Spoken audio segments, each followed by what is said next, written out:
camera so we can see those beautiful faces. And once you do that, help me welcome to the stage the man, the myth, the legend, Mr. Russell Brunson. Hey, what's going on, everybody? How are y'all doing? I got to zoom off everyone's faces. About half of your faces are on. If you guys can turn your cameras on, I'd love to see you. It'll make this so much more fun, so I'm not just talking to a camera. First off, thank you guys for being here. I'm excited for the next, 2 hours or so. Partially because, first off, the fact that any of you guys would show up to watch me sign magazines is like, it means a lot to me. So thank you. Number two, I'm curious if my hand's going to cramp up and halfway through I'm like signing with my mouth. I don't even know. But more so, I've had a fun day planned for you guys. We got some really fun stories we're going to share. We got some things, some people here to come teach you some cool things. And so this is going to be, I think this will be a really special day.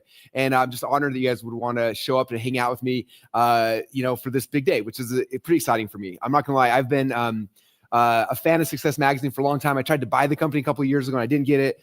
And a little while ago, they messaged me and asked if I would be interested in being on the cover this month.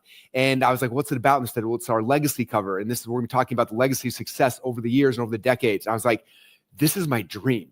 Like, I love Success Magazine, but I don't think most people know the history of it. Like, I'm mildly obsessed with the history of it. As you'll see, I'm going to show you guys a bunch of like the first editions. I'm going to show you guys stuff about the company. I'm going to teach you guys about why you should care about Success Magazine, why it was such an important role in American history, in personal development, in like the world we all live in today. And so I'm also going to show you guys the actual first edition. I say actual because I thought I had a first edition. I paid a lot of money for what I thought was the first edition, 2 years ago. And I was very proud of it. I was like, it was under glass. It was like, no one can touch this thing. And then like a month and a half ago, as you guys will have a chance to meet her later on today, Miss United States posted on her Instagram, her holding a first edition copy of Success Magazine. And I looked at it and you'll see they looked very similar, but then the one difference was in the corner. It said October, and the one I had said December. And I was like, well, October is before December. I'm like, what is that? And so I had a chance to message her, get to know her. She showed me videos of it. I was like, this is insane. The entire internet, if you Google the first edition of Success Magazine, it was believed it was December 1897. And all of a sudden in October 1897 popped up on the scene. And so I had to negotiate back and forth. And I ended up spending probably more money than I should to acquire that. But all the money is going to a really good charity. And she's going to come on later on today, talk about her and her charity and what she's doing. Actually, she's helping save kids from trafficking and slavery. And it's a really special mission. And so I was willing to invest it because number one, I wanted it bad. Number two, the money is all going to helping kids, which is really cool. So she'll be on later on today. I've got some special guests. Actually, with the granddaughter of the founder of Success Magazine is going to be, you have a chance to meet her today, which is so exciting. In studio audience, I've got two people who are here this week working with me, Ashley Kirkwood and McCall Jones, who are in town. And so they're going to also be coming on stage and sharing some cool things. That way you're not just watching me sign for 2 hours. I want to make this a party, have some fun. It's going to be a great time. And then we got some prizes, some cool things we'll show you guys today. And then for a lot of you guys, we did have a VIP upgrade. How many of you guys are my VIPs? If VIP, wave your hand around. I want to see your faces. What's up, VIPs? So VIPs, I've got two cool gifts for you. I'll tell you. Actually, three cool gifts. Gift number one is Orson Sweat Martin's granddaughter wrote a book called Out of the Ashes. And she sent us, there's only 250 copies left in this world. And she sent them all to us. And so the first 250 of you guys who upgraded to VIP, you will also be getting this along with your signed magazine. So this is a really cool gift teaching about Orson Sweat Martin's life. And you'll have a chance to learn more about him today. Number two is when we're done with the book signing, which my guess is probably 90 minutes to 2 hours. I've never signed 1,000 things. I don't know how long it's going to take, how long my hand will go. But about 90 minutes, 2 hours. And then when that's done, we have a special VIP session. And for those of you VIPs, I want to make sure you be part of that because it's going to be insane because some of you guys know Earl Nightingale. If you don't, we'll be telling stories about Earl. But Earl was the voice of personal development for a decade. He was on the radio everywhere across the world. And there's so many cool stories. But recently I had a chance to actually buy his estate from his wife, and she's gonna be coming on also as well during the VIP session, and we're gonna be unboxing. It's been sitting here in my office for 2 months. I am the worst person in the world at keeping secrets, and it's been sitting here with all of Earl's stuff, like his files, his anyway, a whole bunch of cool stuff. And so we're gonna unbox that together, and she's gonna come and tell a bunch of stories about Earl Nightingale as well. So that's our VIP session that'll be happening probably like 2 hours from now. So if you're VIP, congratulations. You have a chance to be part of that. If you're not a VIP yet, there's a link to upgrade to secretsuccess.com/VIP now if you want to upgrade to VIP. But that's the party that's happening today. So I'm blocked out about 3.5 hours of my time to do here. So that's kind of like what will be happening. First 2 hours of book signing with all of our special guests, and then the VIP hour will be talking about Earl Nightingale. And you guys will see literally millions of dollars of stuff from his estates. Some of it's never been seen before, some really cool like artifacts. And I'm excited to share those things with you guys as well. So that's kind of the game plan for today. Does that sound like fun? You guys all in on that? If you are typing, I'm all in the comments. I want to make sure that sounds like the party you signed up for today. Okay. It should be fun. Again, I think you're going to learn some stuff. You're also going to just be entertained, and it should be really cool. So I'm really looking forward to that. To begin with, I just wanted to tell a couple stories about Success Magazine so you guys have some context for the day and why I was so honored and so excited to be part of the Legacy Edition.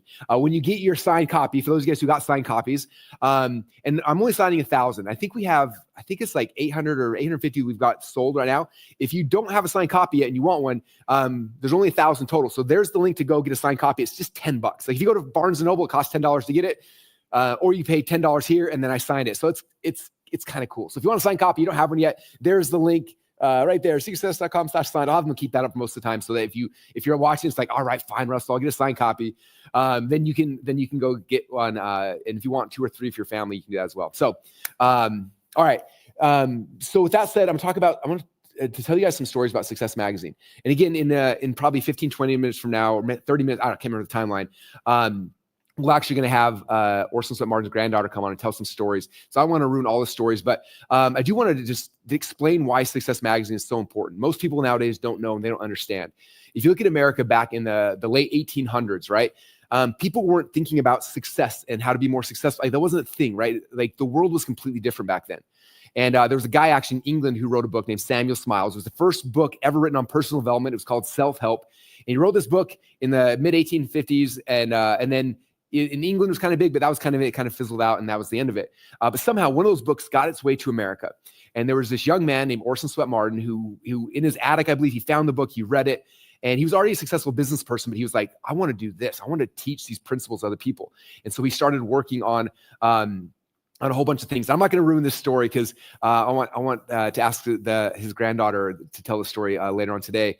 But he eventually wrote his first book. I've got a first edition of it right here. It's called Pushing to the Front, and there's an insanely cool story about this. So do not miss that part. We're coming up. We're going to tell this story. This is one of my favorite stories in the world. But he ends up writing this book, and shortly afterwards, he launches a magazine called Success Magazine. And he publishes this magazine, and it's the first time like distribution across the country of the United States of America where people are talking about the fact that you can think and you can change your life. You know, for all of us, we're like, of course, you can change your mindset. Back then, that was not a thing. No one was talking about it. There's no Instagram or TikTok or anything, right? People just lived the life, and all of a sudden, these magazines start coming, and people start reading them, and like all of a sudden, like, I could change my life. And so it began what's called the New Thought movement. It shifted people into understanding like this is how our brains can work and how it can change things in our life. Like we're not just based on the circumstances of our life. It's not where we're stuck at. Instead, like we can change our life by learning how to control and change our thoughts. Right. And then on the backside of Success Magazine, this distribution channel started going out across the country. And then all these other authors started popping up. Names you've probably heard of, like Napoleon Hill and other ones. Like if it wasn't for Success Magazine, Napoleon Hill wouldn't have had a chance, the ability to push his message out to the world, and all these other great authors and all these ideas. But it began with this one man who started a magazine that literally changed the world. And most people don't know about him. So we're excited to tell the stories about him so you guys get to know him better. But it's just one of my favorite stories. And so when we launched the very first edition, again, I thought the first edition was December 1897. So this is what I thought was the first edition. There's videos of me saying this is the first edition ever until a month and a half when I found out it wasn't. But it's really cool. On the front cover, there's Abraham Lincoln here, which is really cool. And then again, like I said, magically it popped up on Instagram. One of my friends sent to me. He's like, hey, someone else has got the same magazine as you. I looked, I'm like, oh, cool. There's someone else with first edition Success. Because it looks the same, right? You guys see, it's like, this looks like the same magazine. That's what I thought, right? But then top right, left-hand corner, it says October. And I was like, this says December. This is October. What is it? And it's got Lincoln on both of them. And so I had to go figure it out. And so I don't know. I don't think anyone knows exactly what happened. But based on like reading this and understanding it, my belief is that they published the October issue. And if you launch a new magazine, you probably don't have that many subscribers.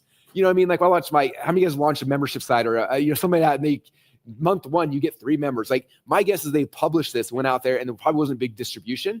And that again, maybe there's a November issue that someday shows up. If you have one, please let me know. Like, I want it bad. But I think that they took time to regroup, redo the magazine, work on distribution for 30, 60 days. And then this became the official launch. And so this is like a pre-issue. But again, same cover, different articles, but a lot of articles were actually the same. The Lincoln article from this one is also in this one and stuff like that. Oh, by the way, for all of our VIPs, we did scan the first edition for you. And so I believe that's in the members area somewhere. Anyway, we'll make sure you guys get it as well so you can actually read the first edition. And so that's kind of one of the other cool gifts.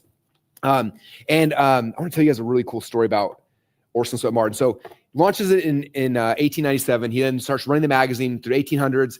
For a while, it was a monthly magazine, and then it switched to a weekly magazine. So they published every single week for a year, and then it switched back to a monthly. I've been collecting all of the. You probably can't see these very well, but I've been collecting every single issue from the 1800s. Here's a whole bunch of them right here, and I'm trying to get more and more and more of them. And I've got all. I think I'm missing all but like 3 or 4 issues that I'm missing from the early 1800s. And when I have that all done, we'll have the complete set, which is going to be insanely cool.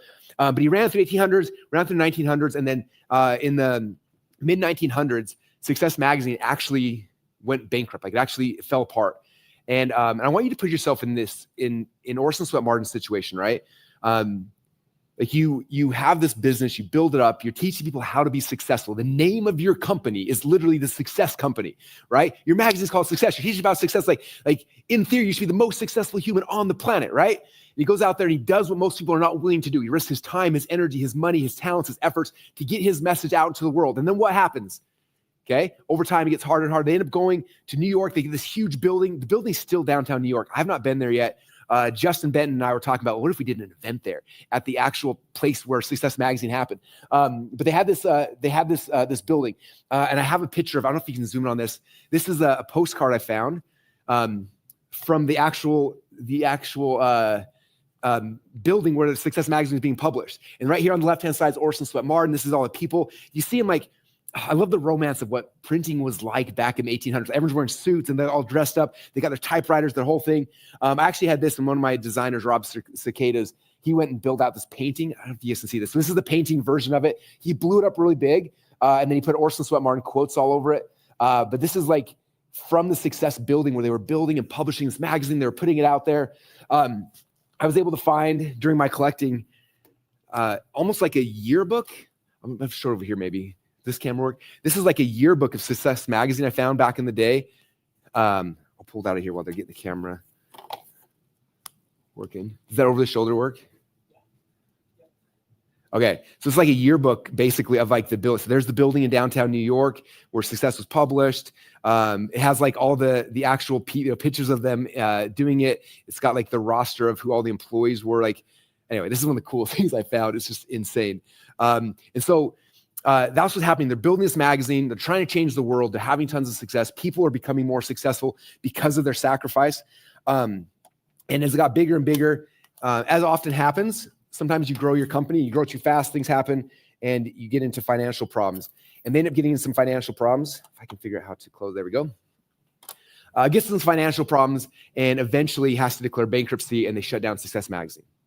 Now imagine yourself, you launch this company about being successful, and now you failed in front of the entire nation on a huge platform, right? Do you think people were like, oh, it's okay, he tried really hard? No, people even then are as mean as they are today on social media. Right? Everyone loves the hero story. They like seeing the hero story, but all people love to watch the hero fall. And so Orson Sweat Martin falls, right? Now, most people, that would destroy them. Like, there were people writing magazine articles, newspaper articles, everywhere talking about, oh, the guy who wrote Success Magazine's not successful. The whole thing's a scam. The whole thing's a sham, right? Like, I don't know about you, but I would want to crawl in a hole and just hide, right? But not this guy. This guy's, again, one of my favorite characters in American history. Instead, what he does, he comes back and he spends a couple years, he writes a whole bunch of books. He's just still doing his thing, and eventually raises enough money to buy the company back out of bankruptcy and relaunches Success Magazine again, like 4 or 5 years later, and then runs it from then till the day that he dies, builds it bigger than it ever was at his peak, and comes back and like has this hero redemption story. And it's just like, I love this guy. Like, everything about him, how he thinks, how he acts, how he performs is insane. And so again, I just want to share this with you guys so you understand like the legacy and the heritage of where success. Again, I'm on the issue that's the legacy issue because I was like telling these guys all the stories. Like, you guys know the stories about your magazine. Do you understand why this is so exciting? You're like, why I'm freaking out about this. And it's just an honor for me. And I want to thank the whole success team for allowing me to be on. First off, to be a part of it at all, but especially for this issue. And so in the magazine, you see, I tell some stories about the founding success and how it all worked and all those kind of things. And so when you get your signed copy, it'll be cool. You have a chance to see all those things. And but yeah, so that's some of the history of success. Again, there's more stories. I can't wait to with his granddaughter here in a little bit to tell some of the stories you guys have, or some stories about like that first book, Pushing to the Front, because the story behind that's, again, one of my favorites. And it'll show you the character of this man who built this company, who changed the world. And so anyway, so there's some success stuff. Are you guys all into success now? You're like, this is actually really cool. This is like the best thing ever. If so, I hope you guys are getting excited because again, this is my favorite stuff to geek out about. Okay. I think the game plan, this is a weird event. Normally events are very structured. This one's like, I don't know exactly how this is all going to play out today. So it's good. All the speakers are kind of on hold till I'm like, we're ready for you. So it'll be a fun day. It'll be organic going through everything. I think anything else I wanted to share with you guys before I start signing some stuff.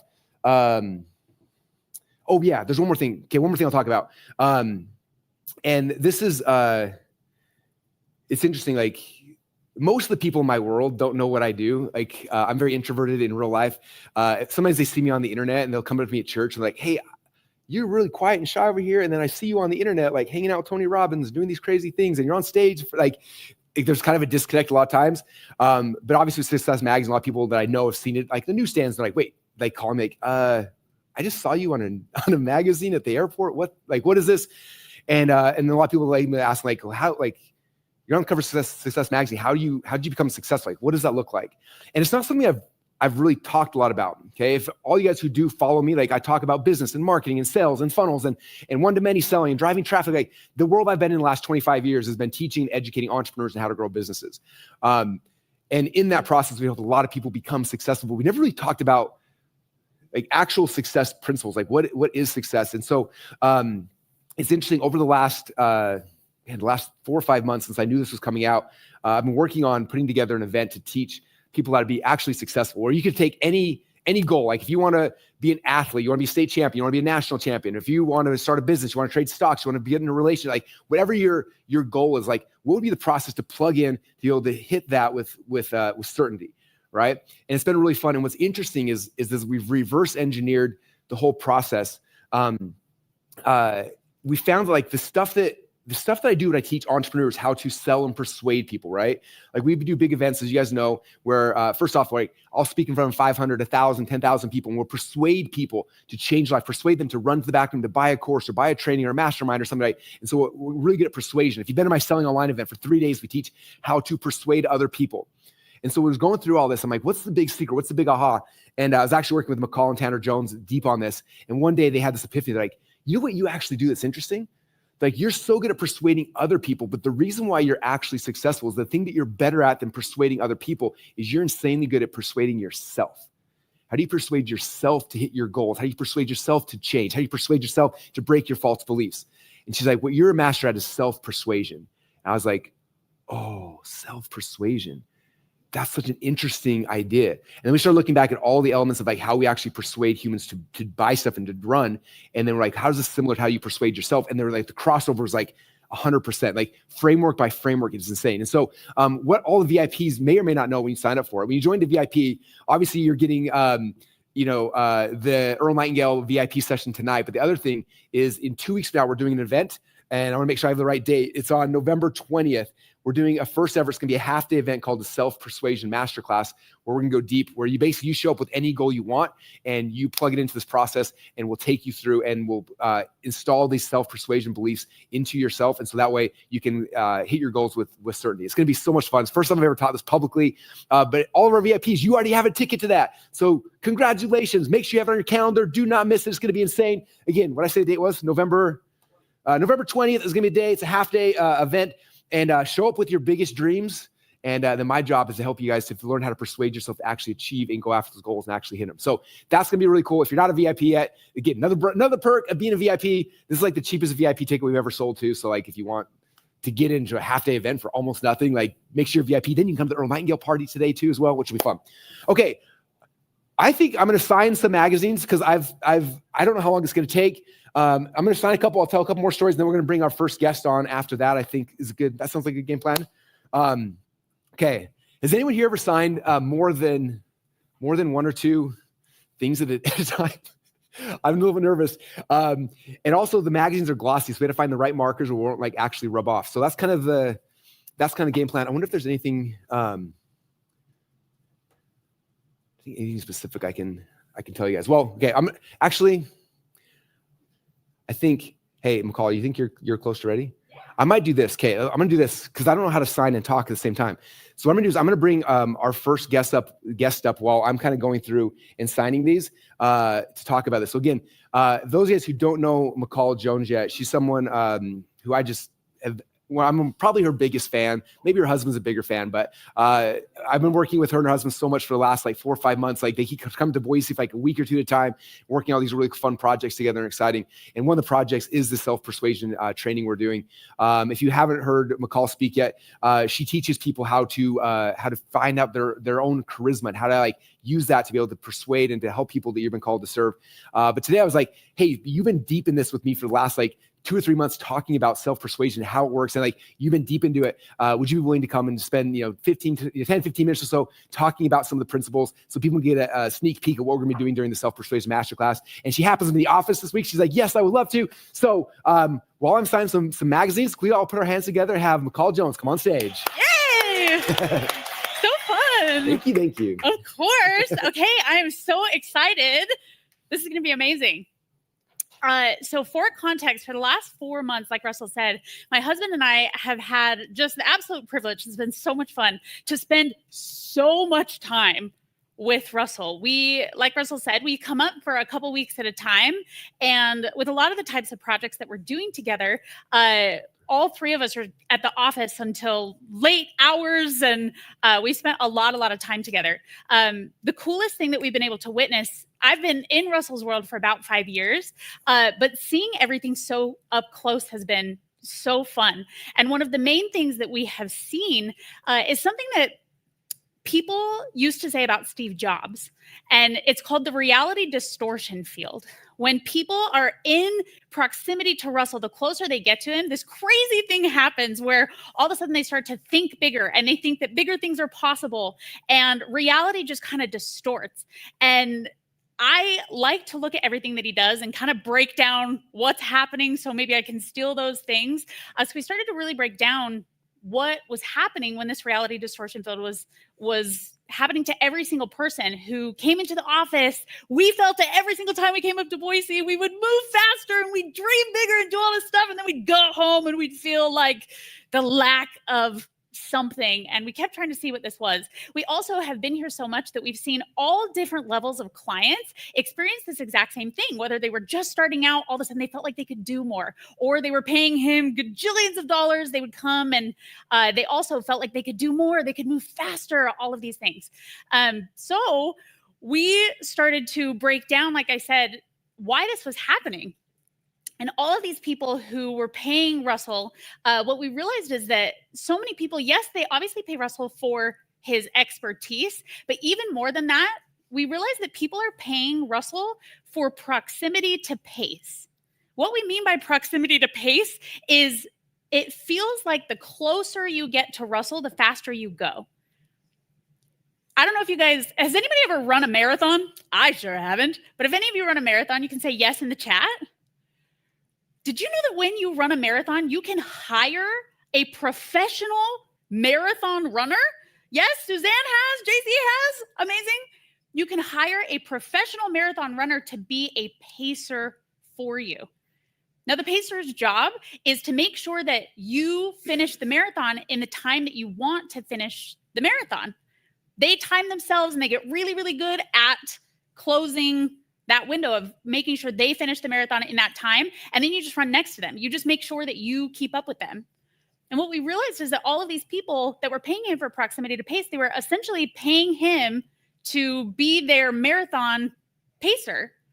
What we saw is in the last 67 days, Russell has done so much more than everybody else around him. He has 7-figure launches. He's launched a 7-figure agency, a 7-figure software launch. He's had a 7-figure coaching launch, and he's written the outline of his new book.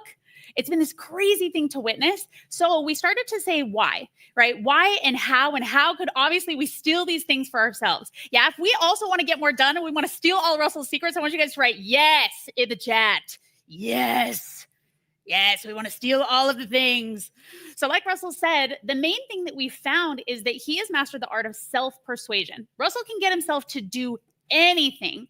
And while other people hesitate and they get stuck in analysis paralysis, he's able to move through the resistance and move through all of these different things to make sure that he can get things done faster and he can make himself do whatever he wants. So as we were breaking down how he does this, we saw something that was really cool.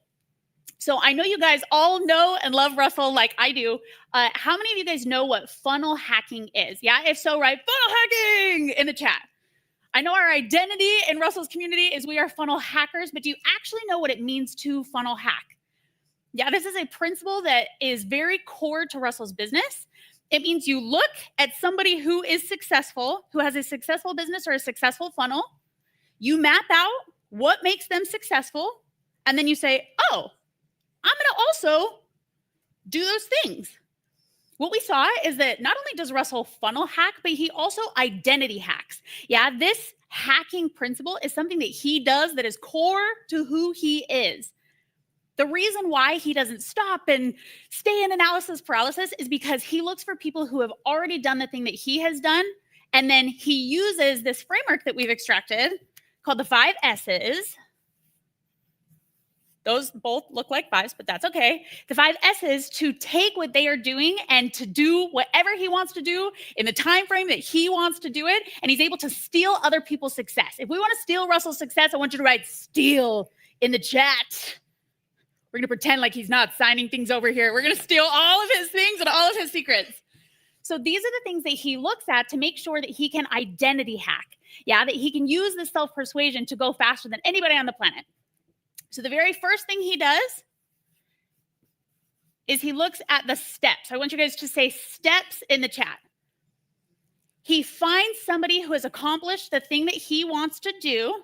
Yeah, we can call these Yodas. I want you to write Yoda in the chat. He finds somebody who's accomplished the thing that he wants to do. And the very first thing he does is he says, what steps did they take? What steps did they take to accomplish the thing that I want to accomplish? So now he'll never get stuck in analysis paralysis because all of a sudden he has a map. Yeah, he has a map. Yeah, if we're clear on steps, right? Yes in the chat.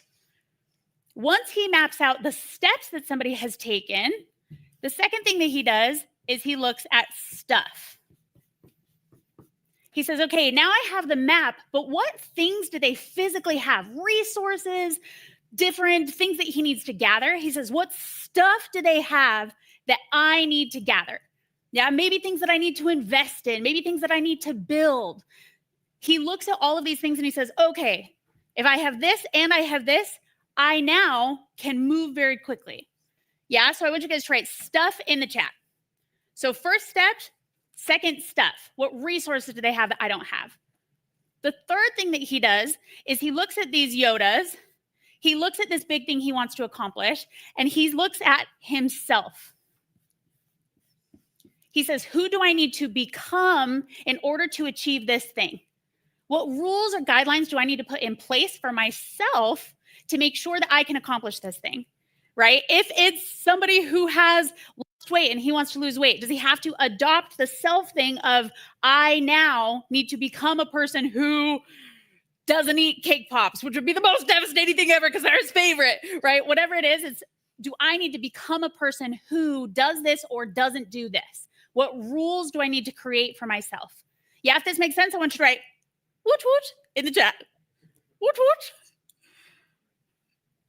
The fourth one, after he says, who do I need to become? The fourth S is staff.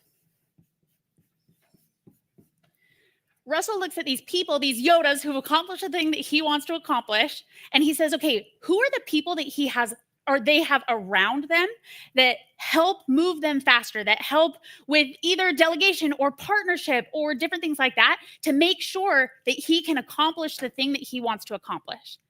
Yeah, so first he looks at the steps. He says, okay, they've done it, so I can do it as long as I follow these steps. Next, he looks at the stuff. He says, okay, what stuff or resources do they have that I need to gather? Next, it's self. Who do I need to be to make sure that I'm going to accomplish this goal? Fourth is staff. So who are the people around me? And then number 5 is my favorite, speed. Every single thing that Russell does after he looks at all of this stuff and he says, okay, they've done it. I want to do what they've done. I'm going to make sure that I funnel hack it. Here's where he puts a special sauce on it. And he literally says, okay, if they did this in 2 years, how can I do it in 6 months? If they did this in 60 days, how can I do it in 3 days? He starts to look at everything that he's gathered so far, and he starts to cut things. He starts to optimize things. And he just has his brain on how can I go so much faster? Yeah, so if this is making sense, right? Steps when we get here. Yeah, you're going to find your Yoda. Sorry, right? Yoda in the chat. So it's kind of step 0. Yeah, Yoda. We're going to find somebody who's already accomplished the thing that we want to accomplish. Yeah, because we're going to steal these secrets for ourselves. First, once we found this Yoda, we're going to look at the steps they've taken. Yeah, the steps they've taken, even just really high level. Yeah, if you're with me, write steps. Steps in the chat. Then we're going to look at this Yoda. We're going to gather the stuff. We're going to say, oh, they have these resources. I don't have those resources. Yeah, if they have a coach or if they are an Olympic swimmer and I want to swim and they have access to an Olympic-sized pool and I only have access to this kind of pool, oh, I'm going to need to go and get those resources because it's made it easier for them. Yeah, then self. Who I need to become? Write self in the chat. Self. What identities do I need to adopt? Fourth is staff. Who are the people I need to surround myself with? And then 5th is speed. Yeah, now there's one more secret to Russell's success. Yeah, if you feel very confident we can accomplish all 5 S's, I want you to write, yay, in the chat. You feeling super hot about this? The final thing that Russell does, it's one of my very favorite things about him, is we have realized he has no batter's box. This is a phrase that my husband came up with, of Russell has no batter's box. In baseball, there's a batter's box where somebody is up at bat, and then there's always somebody in the queue getting ready to go, right? So they go from the dugout, which they're sitting there and they're watching the game. Then when they're getting ready to go up to bat, they go into the batter's box and they prep. And then finally, when they're actually in the game, they go up to, hit the ball and be the batter. What Russell does is he goes as fast as possible from idea to action. There is no batter's box. There is no in between where he sits and says, yeah, that's something that I should do. Maybe I should do it this way. Maybe I should do it that way. Because he's already done his homework and he's already done his 5 S's, he doesn't think about it anymore. He just moves. Yeah, for example, when Russell hired me and my husband, he was in a room with Catherine Jones, who was walking him through different things that we had done for her. And before the meeting finished, he pulled up his phone and he said, I need to hire you right now. Can you get to Boise tomorrow? Catherine was like, he didn't even wait. We were in the middle of a meeting. It was crazy. He moves so fast because he's already done all of his homework. Yes, if we feel confident that we can steal Russell's success, I want you to write steal in the chat. We're going to use our 5 S's. We are going to go faster. We are going to be able to persuade ourselves to do so many more things. We are going to feel confident moving forward without a batter's box because we already have the stuff we need to succeed. So we don't need to analyze or hesitate or give into resistance or slow down anymore. Yes? Okay, friends, that's what I have for you today. Happy Success Magazine. We'll see you soon. Give a call, round of applause. Hey, real quick, can I ask you one more question? Sure. Okay, can put her on the spot. Ooh, how fun. Okay, so this is one of the biggest complaints people tell me about me because I'm like, you should read this book and this book and this, and then I buy a lot of books and I read a lot, and I try to get everyone to read books. Yes. And everyone's like, I'm so overwhelmed because I read this book and I read this one and I'm trying to apply this one, and nothing ever gets done. And for years, I did not know how to explain this. It was so frustrating because I'm like, you guys, if you just read the books, it'll change your life. But then most people get overwhelmed. How many guys ever get overwhelmed because I can't read all the books? Russell keeps talking about this and that, and how do I keep what's the purpose? I'm trying to do something that's almost more distracting than, and it wasn't until was like a week and a half, 2 weeks ago, as we're going through, and McCall and Tanner are like drilling me on things, and I'm getting all frustrated, trying to explain like from the depths of my soul, like why it's so important for people to read these books. What about this? What else? What about this? And then something came out from it, and it was amazing. And I think that if we give people this perspective, I think it'd be really cool, because I think you'll start looking at the purpose behind books differently. And it leads into a lot of stuff we'll be talking about in 2 weeks at the Self-persuasion masterclass. You want to explain that part of it? Yes. So it was I'm gonna be honest. So we're friends. And every time Russell has talked about old books, I'm so happy for him. And to be honest, I'm like, I don't get it. He's a busy guy. When's he reading all this stuff? Right. And he kept talking to me and Tanner about, oh man, if I can just make people readers, they're going to grow so much more. They're going to grow so much faster. If I can just make them readers. And I was like, I mean, I read books. I don't understand. I don't understand, until he started to explain to us all of these books from all these dead people, the best people who he wanted to be like.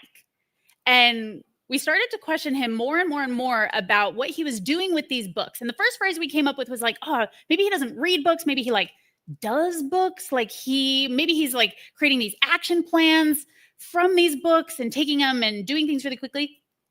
And what we found is he was talking about Dan Kennedy. He's not here. He was talking about Dan Kennedy and how once he finds like a Yoda, right? Once he finds somebody who not only does he respect, but they have a piece of their identity that he wants to adopt, right? A trait or a skill that they have. The thing that he focuses all of his attention on is adopting the way that that person thinks. So we started to say like, okay, what do you mean by that? Like, how do you do that? How are you adopting the way that people think?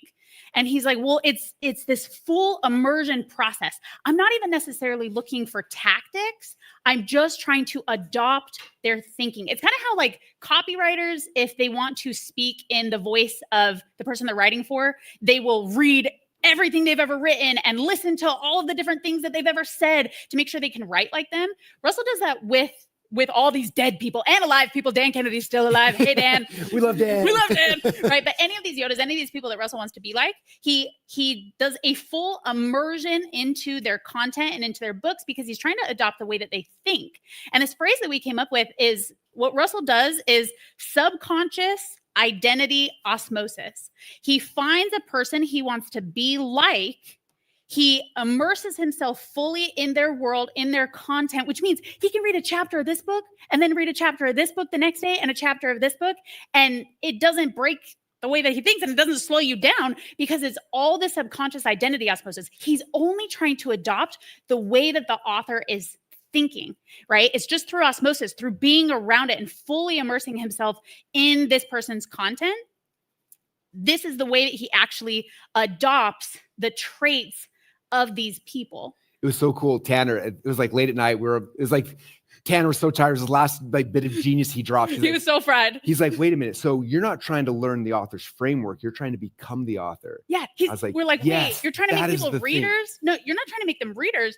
You're trying to make them the author. Yeah. It was like, yes, exactly. Yeah.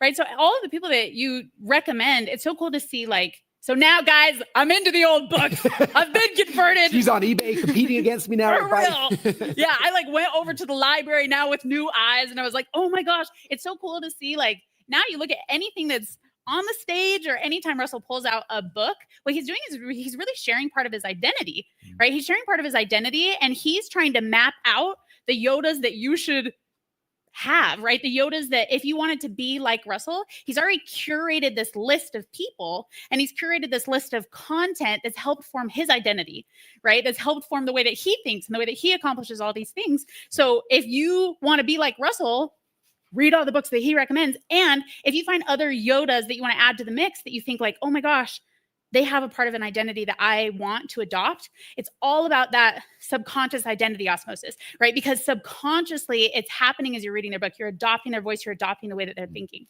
Yeah. When I first found Dan Kennedy, it was interesting because like, yes, there were things like I went to Dan Kennedy for like, here's a step-by-step process, but more so I bought every one of his courses. I put them on my phone. I listened to him every day. And the reason is because Dan Kennedy was making way more money than me. And I was like, if I want to be successful like him, I have to think like him. And so I'm not trying to like listen to these books or read them to like learn a specific topic. I'm trying to think like Dan Kennedy. Yep. Same thing, Orson Sweat Martin. Like this guy lived in the 1800s. Like he's never run an internet business. He doesn't know what the internet is. Why in the world would I be reading this? It's because I told you he has a story about this guy. He is amazing. Like what he accomplished, what he did through the fire of like adversity, through everything. Like I need to learn how to think like him if I'm going to be successful. If I'm going through my ups and my downs and all sorts of stuff. Like that's what I'm trying to do. And that's, yeah. And maybe it gives you just permission of like, I'm going to binge listen to a book. I don't have to do anything from it. I'm just listening to listen, and it's like enjoyable and it's fun. And like, it changes who you are. It shifts your subconscious beliefs in a way that you can't through any other process. And the cool thing too, is like with all the different people, it's like, why do you need so many of them? Right. But what we found is that what Russell does is he doesn't even say like, I want to adopt the whole identity of this person.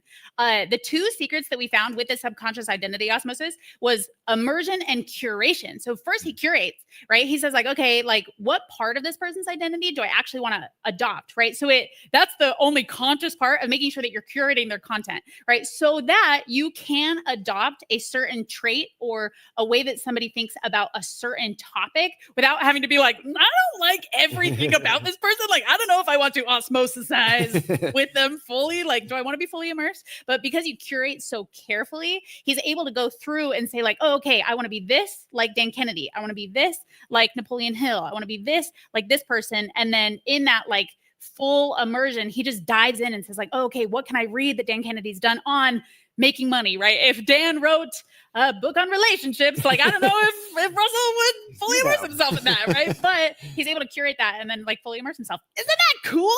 So fun. So crazy. Awesome. Thank you, McCall. Let's give a round of applause, everyone. Thanks for hanging out. So cool. All right. I got about 120 signs so far. So that's not too bad. It's like a little less than I thought, less hard than I thought it was going to be. I'm going to keep cranking through. I got up to 1,000 I get signed. If you already have your signed copy, we'll be mailing these out today or tomorrow, and you'll get it soon. If you don't have a signed copy yet, there's a link right there, secretsofsuccess.com/sign. It's literally $10, which if you go to Barnes & Noble, it's $10 and it's not signed. You go to secretsofsuccess.com/sign, it's $10 and it's signed. So yeah. And there's only 1,000 of them. When they're gone, they're gone. So if you don't have yours yet, go get it, which would be fun. Okay. I want to bring up our next special guest. This person's coming in virtually. And this is what I'm really excited. I actually have not met her yet in person. I've not talked to her yet. But I, like through emails and stuff, we talked a little bit. So this will be the first time actually personally meeting her. I'm really excited. So she is someone, she's actually Orson Sweat Martin's, I believe, granddaughter, I'm not sure. We'll find out here in a second. But I had posted something with Success Magazine telling Orson's story to the best of my recollection, the best that I could remember how it went. And then she had commented like, I'm actually related. And a couple of things you said were wrong. And I was like, this is the coolest thing in the world. Like there's somebody who knows like, and she was the one who wrote this book. And again, the first 250 of those guys who upgraded to VIP, this book will be coming in with your magazine as well. So it's called Out of the Ashes, the Life Story of Orson Sweat Martin by Wendy Martin. I'm going to pronounce the last name wrong. Sineve. We'll find out here in a second. So I'm so excited to meet her and have her come on and tell us some stories about Orson. So Wendy, are you there somewhere? I'm here. Hey, how's it going? Hi. There's Great. so much energy on that stage. Holy cow. I know. We got to keep everyone excited at home. No. I know, right? I hope I don't bring them down. I don't have that kind of energy. I'll go twice as high then, and between us, it'll be perfect. It'll be flawless. Okay.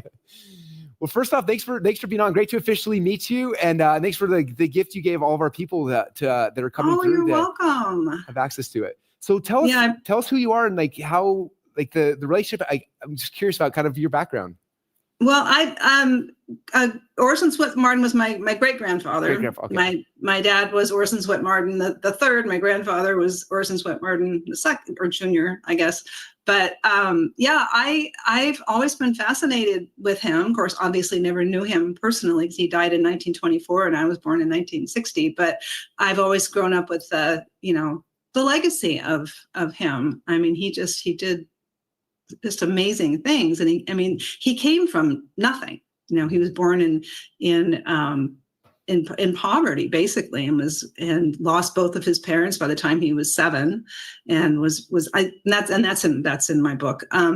He was bound out to different families. He was basically a slave for these people, and he worked his way up to being something great, all on his own, with no help from anybody. Taught himself how to read, found the, Samuel Smiles book in an attic one day and just became really inspired by, I want to do this. I want to help people. Like when he started Success, it wasn't about financial success. It was about personal success. It was about, loving God and loving your fellow man, just becoming a really good person. I mean, that was his, and I think that's your philosophy as well. You want to help people. It's not all about the money, which is nice. Yeah. Yeah. So cool. Yeah. I think success back then, a lot of people have a weird skewed version of success nowadays. And it's comforting to go back and see when he was writing, like what success, the epitome, like, what success was for him was not what a lot of people think success is today. And it's such a better version, better definition of success, I think. Yeah. Oh, absolutely. No, he just wanted to help people because he came from nothing and he wanted to help other people. Yeah. And I think you wanted me to tell the story about the when he wrote his first book, or he had the manuscript for his first book, Pushing to the Front, which is like, huge book. He was actually running a hotel. He had a hotel in Rhode Island, and he went out to Nebraska to start up another hotel there. And he went back to, I think, Rhode Island on a business trip, and he brought his manuscript. He left his manuscript at the hotel in Nebraska, and he came back, and the night before, and he went to check back into his regular room, and they had rented it to somebody else. And in the middle of the night, he smelled smoke, and the hotel was on fire. I don't know what started it, but the hotel was on fire, and he left his manuscript behind, thousands of pages of notes and manuscript. He left it behind in the hotel and escaped from the fire. And on his way out of the fire, he's crawling down, trying to stay under the smoke, and he sees this guy who was about ready to get out as well, but realized he'd left something behind in his room, and he ran back to his room to get whatever it was that was so important. It was in a suitcase.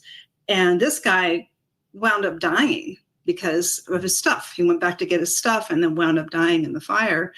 And granddaddy got out, nothing but his night clothes, and watched the hotel burn. And after the hotel was burned and in the ashes, he literally got a pencil and a pad of paper and rewrote the book.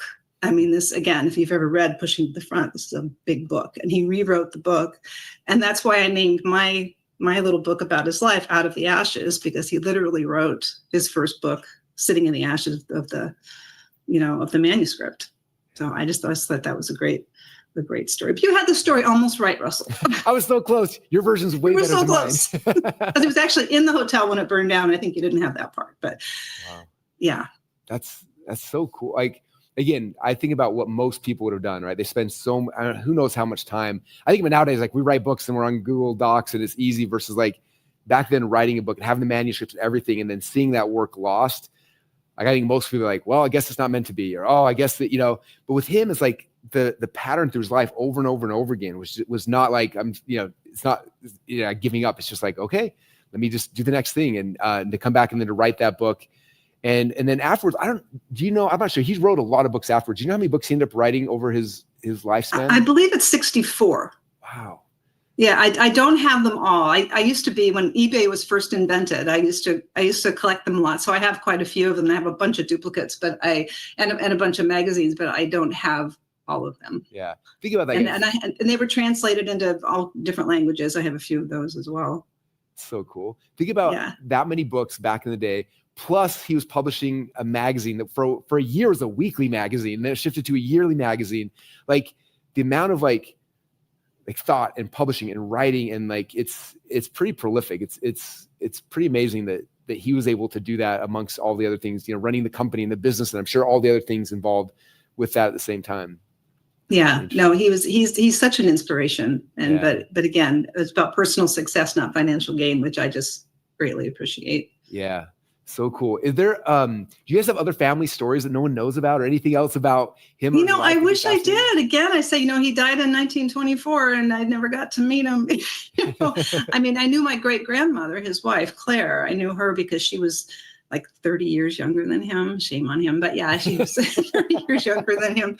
So I knew her as a child, knew her as Goggy, and I knew his other kids, and of course my grandfather.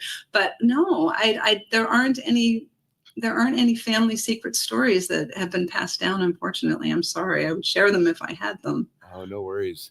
It's one that it's so interesting because nowadays I feel like a lot of people set up their estates and they have things in place. And back then it felt like a lot of times these amazing people, and then when they pass, then it kind of just, people forget about them. So I love that we have this opportunity, especially today with all these people on here, to like kind of remind people about him and his life and his legacy and his story. And I think that, for me, like, I think every time I think about Success Magazine, like he's like, that's all I think about is him and his journey and his life, his sacrifices, what he did to literally, I believe, change the entire country. Like I look at before Success Magazine, what he did, and then after, like it changed the tone, it changed the energy, it changed like just people's belief, people's ability to create versus like just waiting and things like that. And so I think he's such a special part of American history. So thank you. I appreciate that you're keeping it alive. I greatly appreciate that. Thank you so much. Yeah, no worries. Anything you want to tell anyone before we go about your grandpa, or great grandpa, or anything about his legacy, or anything else you'd like to share with everybody? No, I mean, just keep on reading his stuff. I mean, his old books, like I know you collect them if you can find them. One of my favorites was Little Visits with Great Americans. Have you read that one? You've read that one? I haven't, but I've not read that one yet. Oh, because it's interviews with Roosevelt and Helen Keller and anybody who was ever anybody he interviewed at some point in time, and you've probably seen that in the different articles, in the magazines, because they always had somebody famous that he would interview who may not have been famous at the time. But yeah, this particular book, Little Visits to the Great Americans, if you can find a copy, is just nuggets of gold. I'm actually traveling tonight, and I'm going to run by my book office and see if I have. 90% sure I have one. I'm going to read it tonight. Okay. That's so exciting. You got me even more pumped now. It's just amazing, the people that we know from history that he knew and he personally interviewed and knew. It's pretty. It makes me wonder how many of them, like, he was the platform that actually blew them up. You know what I mean? Like we were interviewing someone here who's blown up on social media, but he was doing a lot of stuff. And then one interview is the thing that blew him up across, I'm sure that happened a lot of times where someone he brought in published on the magazine or something, and then that they became that because of the the distribution he brought to him. Right. So yeah, cool. But yeah, bring that on your trip. Okay. Well, Wendy, so great to have you here. Thank you for everything you do, and great to finally officially meet you, and for the gift you gave all the VIPs. For all, again, the first 250 people, this will be coming with your signed magazine, who upgrade to VIP. If you're not a VIP now I have to sign upgrade to VIP. So. Awesome. Thank you, Wendy. I appreciate you. Thank you, Russell. It was nice to meet you finally. Great to meet you too. All right. All right. Bye. Bye. How cool was that, you guys? Oh, so cool. All right, we're going to round of applause back here, back home. Give Wendy a round of applause. And her version of the story is now my new favorite one. So I'm glad I didn't try to tell a story and ruin it ahead of time. But isn't that amazing, you guys? Again, the reason why it comes back to like me trying to adopt the identity, like beliefs of these authors. It's like when I find someone like that who I respect, who's done so much stuff, like the more I can read from them and understand about their life, like those things subconsciously get built into your brain. If you want to go back to like, again, persuasion, how we persuade people to at an event versus self-persuasion, persuading yourself, right? Like when I'm at an event trying to persuade somebody to believe something or buy something, we're telling stories to rewrite false beliefs, right? When I'm trying to persuade myself, I'm trying to find the stories of the people who have the belief patterns that I want to adopt and identify, right? So if I know that I'm struggling because, maybe I had my hero's journey and then the hero crashed, I'm trying to like build my second journey. I'm like, who else has done that in the past? Because right now, my false beliefs that I'm going to have in my head are going to be one way. So for me, it's like, well, Orson Sweat Martin did that multiple times, right? What did he believe? What did he think? How did he look at the world? And so by me listening and reading those kind of things, it helps rewrite my false beliefs, right? So I'm finding the story of the person I want to become like, and I'm adopting those by studying, by reading, by learning. Not so much that I want to figure out what's the 12-step system to grow my YouTube channel from him, but like, how do I get my mind in the same spot where I can do what he did, how I can become like he became. So that's why I'm geeked out about all these books and stuff. So, all right. Okay. Next plan. I got to keep on signing or I'm going to be behind on this. I don't even know what time it is. Oh, we're doing great. We're doing great at least another hour. So, let's see. Are we cool to show that one thing real quick? The app thing? Okay, before I get down and bring our next guest speaker up and start signing again. So again, the Self-persuasion masterclass, which I'm really excited for, is happening in 2 weeks now. It's November, 20th? I believe November 20th is when it's happening. Everyone is a VIP. You already got tickets to that, so congratulations. It's going to be fun. But I want to tell you a little bit, one of the cool things we're doing at this event, okay? So the goal of the Self-persuasion masterclass is you're going to come, we're going to have a half day together. During that day, you're going to bring your biggest goal, your dream, whatever it is. I don't care if it's financial, if it's physical, if it's a relationship, like whatever thing you're trying to achieve in life that you've been held back, that you're stuck, okay? And my goal and my plan is to help you guys to achieve that goal in 67 days or less. And now all the parents are like, 67, huh? Because that's, my kids drive me crazy. And those who don't know what 6-7 is yet, you're so lucky. But for the rest of us, so inside of this program, at the end of it, we're launching an app. And the app it's tied to Secrets of Success. So inside of it, it gives you access to all the books and the audios and stuff like that. But we're also launching an app that's kind of like, the best representation is like 75 Hard. You guys ever done 75 Hard or seen it? We're doing something called the Driven 67 for those who are driven, who are moving towards the goal. And so there's an app that we'll be launching during the live event that's going to help you to hit your goals with absolute certainty. How many of you guys want to see what the app looks like so you can get a sneak peek of what you'll be doing to achieve your goals with absolute certainty? Okay, very, very cool. If you want to see it, type in 67 in the chat. I saw you just typed it in. Half my kids love it. Half my kids are annoyed by it. So anyway, okay, we're going to pull the app up right now. Hopefully it works on the screen. Okay, this is kind of what it looks like. So again, what's cool about this is be on your phone. So all of this stuff from Secrets of Success, you have a chance to click on it. You can go and like download, you can listen to it. You can read the books. Like that'll be really, really cool. But there's this one feature we're adding that'll be kicked off during the live event. And it's called the Driven 67. You want to click on that down there, Ben? So you click on that and it pops up and basically like, to accomplish any goal in 67 days or less. And again, we have some pre-work we'll do during the live event before we give you access to this. Then after you do it, you click on take the challenge and you're going to put in what is your goal? What is the thing you want to accomplish in the next 67 days? So you're going to type it in. So we're going to see what Ben's goal is. He's going to take over the world in 67 days. This is an amazing goal. You should all have that as your goal. We'll probably help you find out more specific goals. This is great for right now. You click next, and then you're plugged into the ecosystem, type in your name, add your photo. While Ben's doing that, I'm going to grab a drink of water. So you'll be able to plug it in. Then you're ready to start. And there's a process we'll take you guys through over 67 days, okay? I'll show you, I'll kind of explain the briefly what it is, but then we'll go a lot deeper into it during the live event. So what'll happen is every day you follow these tasks. The very first thing is there's a mission video. I literally recorded 67 little mini videos for you guys that will fire you up, get you excited, get you pumped and prepped to take over the world. So you'll watch the video first. Then after that, you can jump into something called the 1357 Club. How many of you guys know what the 1357 Club is? Any of you guys here? All right, some of you guys are in the 1357 Club. So we've got a private club for Secret of Success members where every single morning we jump on a call together and we all get our favorite personal development book that we want to read. It doesn't matter which book it is, you can choose it. A lot of people use the Bible. A lot of people use Napoleon Hill's book. They use Orson Sweat Martin. You can pick any book you want. And what we do is collectively together, we read it for 13 minutes and 57 seconds. This is actually a club that Napoleon Hill started back in the day. We read for 1357, and then we have these journal prompts you follow. They help you to take the ideas from the book and install them into your life. Okay, so you have a chance to do that. Now, you can do it live inside of a group with a whole bunch of really cool people, which we do. We're trying to add more time. So in the future, we'll have it where you can pick, it could be morning, it could be afternoon. Then you jump on, do that. Or if you want, there's also a countdown clock. You can just do it on the app as well. So you knock that off and that gets your reading done for the day. Then you move over to what's called focus blocks. And this is something I'm really proud and really excited to bring to you. This is the partnership with one of my Atlas members. They have a company called Focus Blocks. And what they found is, to be successful in anything, the biggest thing people need is more focused time to act, like an environment that gets you to actually focus and get things done. How many of you guys don't get enough stuff done throughout the day? And you're like, I wish I got more done, but I just don't. Okay. It was interesting. We did a couple of years ago, we did a time tracker test with everyone that worked for me. So we gave everyone this sheet of paper. And it was like, okay, at 8:00, what do you do? 8:05, what do you do? And people that keep track of every single 5 minutes, what they were doing for like a week-long period of time. Right? And what we found that was very interesting is the average person was only getting about 1.5 to 2 hours a day of actual focused work done. That's it. Now, as an employer, that should drive you crazy knowing you're paying them for 8 and they're working 1.5 to 2, right? So that's kind of annoying. But the other side is also for yourself. How much time a day do you get done? Okay. The most successful people get a lot more stuff done. We have a joke internally. We always talk about how much stuff I get done and our team gets done in a day. It's like, we call them funnel years. So like, most people get done in a year what we get done in 2 or 3 days inside of our company, right? So we call them funnel years. But we get stuff done. Like our people are working 8 hours a day. And the way to start doing that is through focus blocks. So what happened, there's a focus block happening every hour on the hour, 24 hours a day, almost 7 days a week. There's a couple little gaps, but the most part, it's always happening. So what we do is like, the goal is initially to do 1 focus hour a day. So you click on the button, it pops up, you jump into a group with a whole bunch of other people. There's a little quick kickoff, and then everyone focuses for an hour. And what happens is you have it open on Zoom, you see all the other people, and there's a really cool concept we'll go deep into during self-persuasion called body doubling. We're actually seeing all these other people doing the same thing. So as you go through it, you're more likely to get stuff done. And for 1 hour, you get stuff done. And then at the end of it, there's a wrap up. It's a really cool process. And then you can do another one if you want.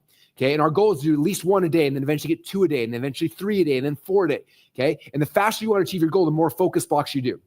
Okay, people that are going to be doing 5, 6, 7 focus blocks will be the ones who literally take over the world. Okay, this is normally a paid service, but it's free inside the app for members of this, which is kind of cool. Then number 3, there's a Maddox question. This is where you have a chance to go ask Napoleon Hill, Orson Sweat Martin, Elsie Lincoln Benedict, Earl Nightingale, to actually go ask them your questions. We built AI versions of all my favorite authors, but it's not like the crappy AI. You actually go ask them a question, and it'll go scour their books and bring you back the actual information for your question from their writings or their words, not just something where ChatGPT like makes it up something and does it with that person's accent. It's way cooler. So there's that. Next phase, you document your journey. And last one, you do this really cool nightly intentions, which is the key to shifting everything subconsciously so you can hit your goals with absolute accuracy. So that's what the daily 67 is, the driven 67 is, and it's going to be insanely cool. And you do it for 67 days. At the end of it, you hit your goals, you get surprises. It's going to be really fun. So that's something that's going to be happening. So again, the self-persuasion class will be the kickoff. We'll give you access to this app, the training, all that kind of stuff. And then we all collectively as a group will be hitting our goals with absolute certainty, and it's going to be a lot of fun. So for all the VIPs, congratulations. That will be here ready for you guys very, very soon. Those who aren't VIPs yet, like, what are you waiting for? Just upgrade. It's not very much money. It's right there. I'm assuming, is that the link? It's covered on my screen. I can't see it, but yeah. So, okay. With that said, hold on. Okay. I'm going to bring our next guest speaker up. And I'm really excited that she is in office today here, and she's going to be talking while I get back to signing some more magazines for you guys. My hand's still feeling good. This is somebody who I had a chance to meet her a couple of years ago. I saw her online for a lot of time, watching the things she was doing. And then we did a mastermind out with Napoleon Hill stuff. We had a chance to hang out there and just been really impressed with her. She spoke at our last Funnel Hacking Live event, one of my favorite speakers. And then she's been in office this week working with us on some projects. And I asked her, I was like, hey, while you're here, would you be willing to share some success principles with everybody else?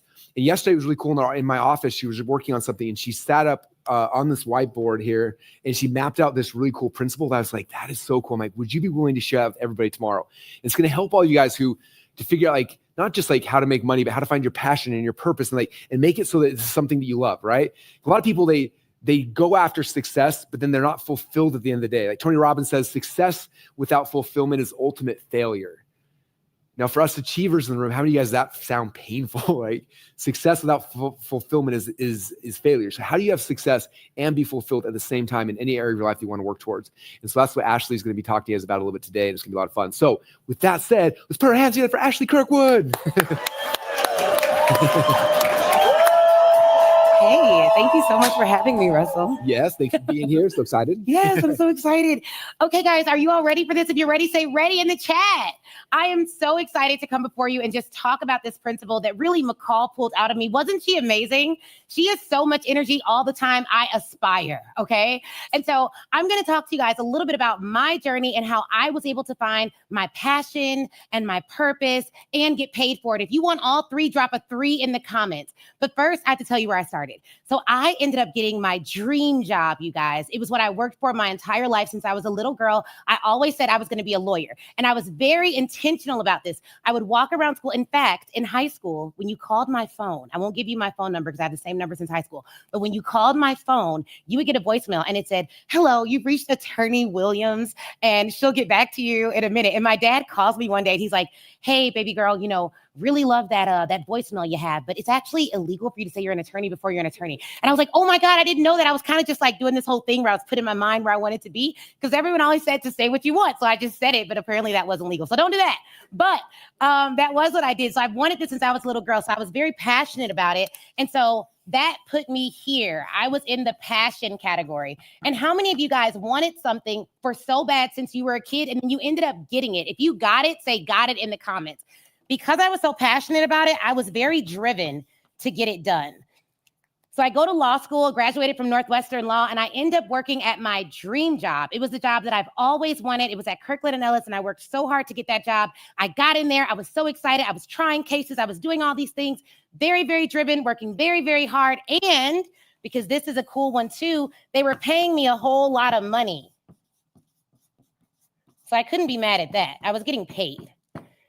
So that felt good. So I was driven and I was getting paid. I'd finally received my dream job, but then something happened. I had to be honest with myself one day, you guys, and I realized I actually didn't like it at all. Has anyone ever gotten exactly what they wanted, but it was not what they thought it would be? Anyone ever been there? If you've been there, comment me in the comments. You went to school for it. You got the degree for it. You got the job for it. You're doing the thing. And because you're driven, you're doing it so much that you don't even take the time to pause and think about whether or not you like it. And so I was here and I was getting paid. Now, here's the problem with this.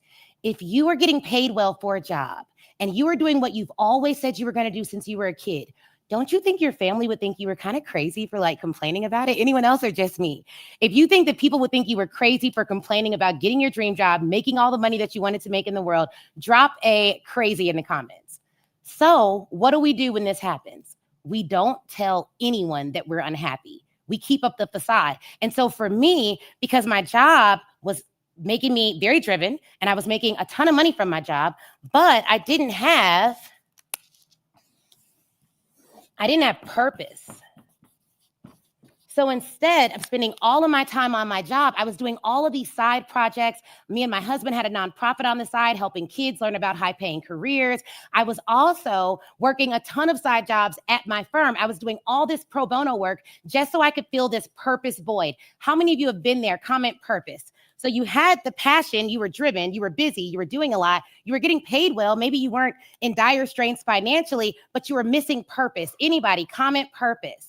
And so I was doing all of these things to try to fill my purpose because my job wasn't fulfilling my purpose. And I was making too much money to complain about not being happy. And so I was just like doing everything all the time, which really made me super exhausted. Like anyone else, like I'm not even going to try to spell exhausted live. We're going to go with tired. Okay. We're going to go with tired, right? Anybody tired? Comment tired. I know you're here, so you're awake, you're excited. We got you energized. But anyone ever just been tired of the thought of like, what am I going to do with my life? Anybody? Comment tired in the comments. So here's what was happening. I had passion and paychecks. I was missing purpose, which meant I was driven and I was making money, but I wasn't fulfilled, which is what we all want. And because I wasn't fulfilled, I was trying to fulfill my fulfillment gap with a whole lot of other stuff. Anyone doing too much stuff right now? You're doing a million little things to try to fill this purpose gap because you don't know what your purpose is. If you're right there, say, it's me, Ashley. I totally relate to that. You don't got to say all that. Just say it's me. So here we go. How do I go from being driven and well paid to being driven, well paid, and fulfilled? That's the secret. And so for me, it looked like while I was in this driven and well-paid mode, I was working as a lawyer. I started this company called Speak Your Way to Cash. And this was the company where I did paid speaking engagements about confidence. And inevitably, people started asking me, hey, Ashley, how do I get paid to speak? How can I do that? And it's similar to what Russell always tells us, that you'll do a lot with your expertise, but then eventually people are going to want you to share how you have gotten there and how they can get there too. And that was when I found my purpose. So Speak Your Way to Cash is my purpose business. But there's a funny thing about purpose, you guys. Purpose is actually God-given. This is my opinion on purpose, but it is self-discovered. And this is kind of what trips people up, because you think you're going to wait until you find purpose. And you think it's like this little piece of treasure that one day you'll just dig through your life and you'll find this little jewel. But the truth of the matter is that's not how purpose works. Purpose is discovered in the doing. So how many of you know right now that you need that app that Russell was talking about? Because right now what you're doing is you're like waking up, you're trying to do all these things, but you feel a little bit scattered and you're not getting enough done. You're not doing enough, but you're thinking about a lot and you're tired all the time because you're always thinking. And in fact, you are exhausted from your thoughts, not from your behavior. So you don't get the results of the behavior. Anyone been there? Or is it just me? Are y'all leaving me out here? Am I being too honest too fast? So here's the thing. I had to figure this out. So I didn't want to just be passionate, because passion means you're driven, but eventually because you don't have purpose, you're not fulfilled. So you're too busy doing too many things. And I didn't want to just be paid, because if you're just paid, here's what happens. When you only have money, you could be unhappy. You're unfulfilled. And sometimes, and this isn't any of you here, I'm sure, but you could be immoral. And my values are really important to me. And what I mean by immoral is simply this. If you do anything for the money, you'll do things you're not supposed to do for money. And we've seen that, right? So we all know folks like that, even if you just see them in movies. So we don't want to be here. And here's the issue. People who are super passionate typically don't even want to get paid well because they think that getting paid well will make them immoral. But here's what I discovered, because I know a lot of really good people that are rich. I know a lot of really good people that aren't so rich. But guess what I know? That if you can have passion and you can have purpose and you can get paid, you'll live here. So you don't even have to worry about going immoral because your passion, your drive for helping people will keep you from that. And then your purpose given to you by God will keep you from going there. And so you need all three, not just one. So it wasn't until I did the big thing. I left my $300,000 job. I started Speak Your Way to Cash. I started helping people. I was driven because I love my clients. It was fulfilling. It was everything I ever wanted. And I was getting paid for it eventually, but not at first. Because at first you have passion and purpose, you don't really have paychecks. Anyone been there? My first year in business, y'all, I made $800. My husband was so concerned. He was like, we left $300,000 for you to make $800. Seriously, tell me you have a plan. And so thankfully, I picked up expert secrets, got some things going for myself, learned a little bit more about storytelling and selling, and it all worked out. So that $800 turned into us being a 2-time Inc. 5000 company, 2 years running in the top 25% of the list. So now we got it all. We got the paychecks, we got the passion, we got the purpose, and we're fulfilled. So how do you get here? How do you get here? And someone let me know about time. I don't want to go over time. Okay. Okay, so how do you get here? Thank you, guys. Thank you, Dave. I appreciate that. Congratulations. So how do you get here? Here's what you need. Are you ready for it? If you're ready, comment ready. Yes, I appreciate you, Jenny. Okay. If you want to get to the center, if you don't want to just be driven and fulfilled but unpaid, or you don't want to just be fulfilled and paid but not driven, because let me tell you what happens. Let me explain this. I'm going to back up because Russell said I have a little bit of time. If you have passion and paychecks and you live here, so you're passionate, so you're driven and you're paid, what happens is you're doing a lot of side gigs. If you're paid and you have purpose and no passion, so you live over here, here's what happens here. You're excited about your work, you're fulfilled by your work, but you're not driven to do the work. So you don't put in enough effort, and when it doesn't work out, you give up too soon. And if you're here, you're just passionate, and you feel like you're working in your purpose, what happens is you're confused because you're like, well, I'm doing what I'm supposed to do. I feel like God wants me to do this, or I feel like whatever I believe in wants me to do this, and I'm passionate about what I'm doing, but I'm not being paid. So every single day you're working in your field, you're thinking about quitting because everyone's telling you this isn't going to work. You have to pay your bills. So you have to have all three, not just 2 out of 3, or else you'll never get to the center. So how do we get there? You need to find what we are calling your unique selling power. And one of the things that I love about unique selling power is we all have one. Somebody say, I have one. Everyone has one. Russell has one. How many of you know what sport Russell played? Comment. Put it in the comments. And what was his first item that he sold? Wrestling. What was his first item that he sold? Drop that. There we go. Potato gun. So how do you all know this? Because Russell's unique selling power is that he infuses who he is into everything he does. Russell likes old books. Now we all like old books. I got old books at home because Russell has old books that he loves. So there's something about you. There's something unique and specific to you that if you lean into your story, you will find that you could bring a whole generation along with you to buy your products and change their life. But so many people do this wrong. They don't do what we heard Russell does earlier, mining different stories and taking different things. They just try to mimic what everyone else does. But that's not the key. The key is to first figure out what is my unique selling power. What makes me unique? Like, I'm a trial lawyer. I did trials. I may not do trials anymore. If you see me doing a trial, something's wrong. Like, something has gone drastically wrong. But I used to be a trial lawyer. And on trial, I was the person who would sit and I would choose which jurors we should select.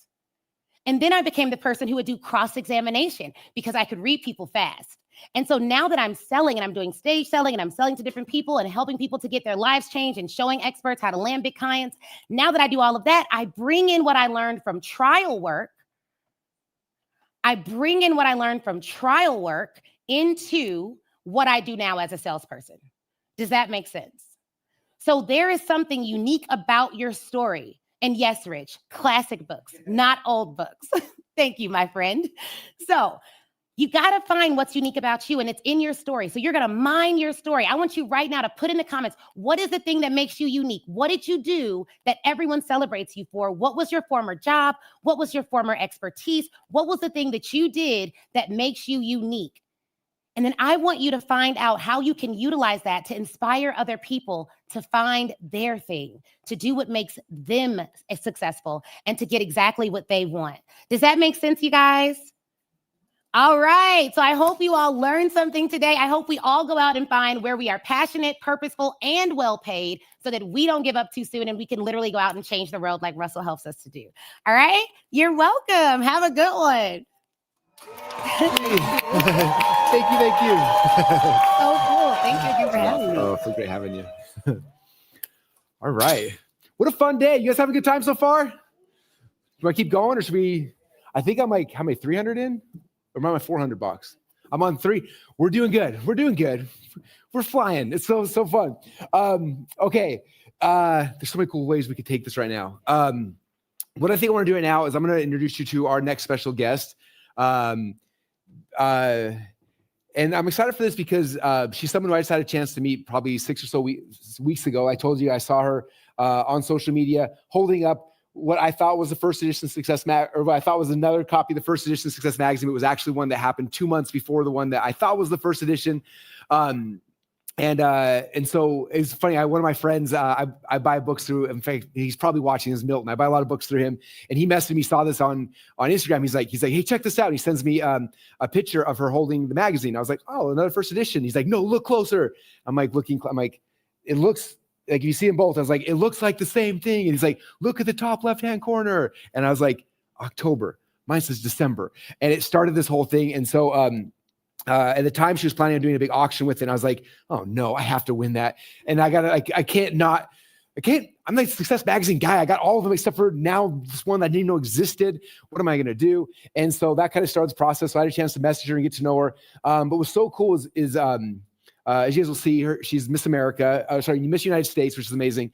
But when I found out like why she was auctioning this off and what she was doing, and she's got a huge heart. She's a really cool charity that she's created, that she's working. And so when we started talking about this, I was like, well, what if I first off buy this and the money goes towards her charity? I was like, would you want to come when we're doing the book signing event and talk about just what she's doing in her charity and all sorts of stuff?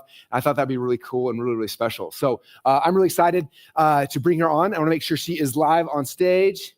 We've got her. All right. So Charerelle Mendenhall is here with us. Miss United States, how are you doing today? I'm doing amazing. How are you guys? Doing so good. So excited to have you here. How's everything going since the last talk? It's been a little bit.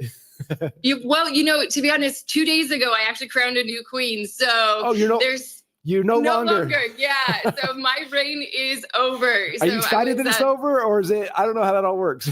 Yeah, I'm actually very excited.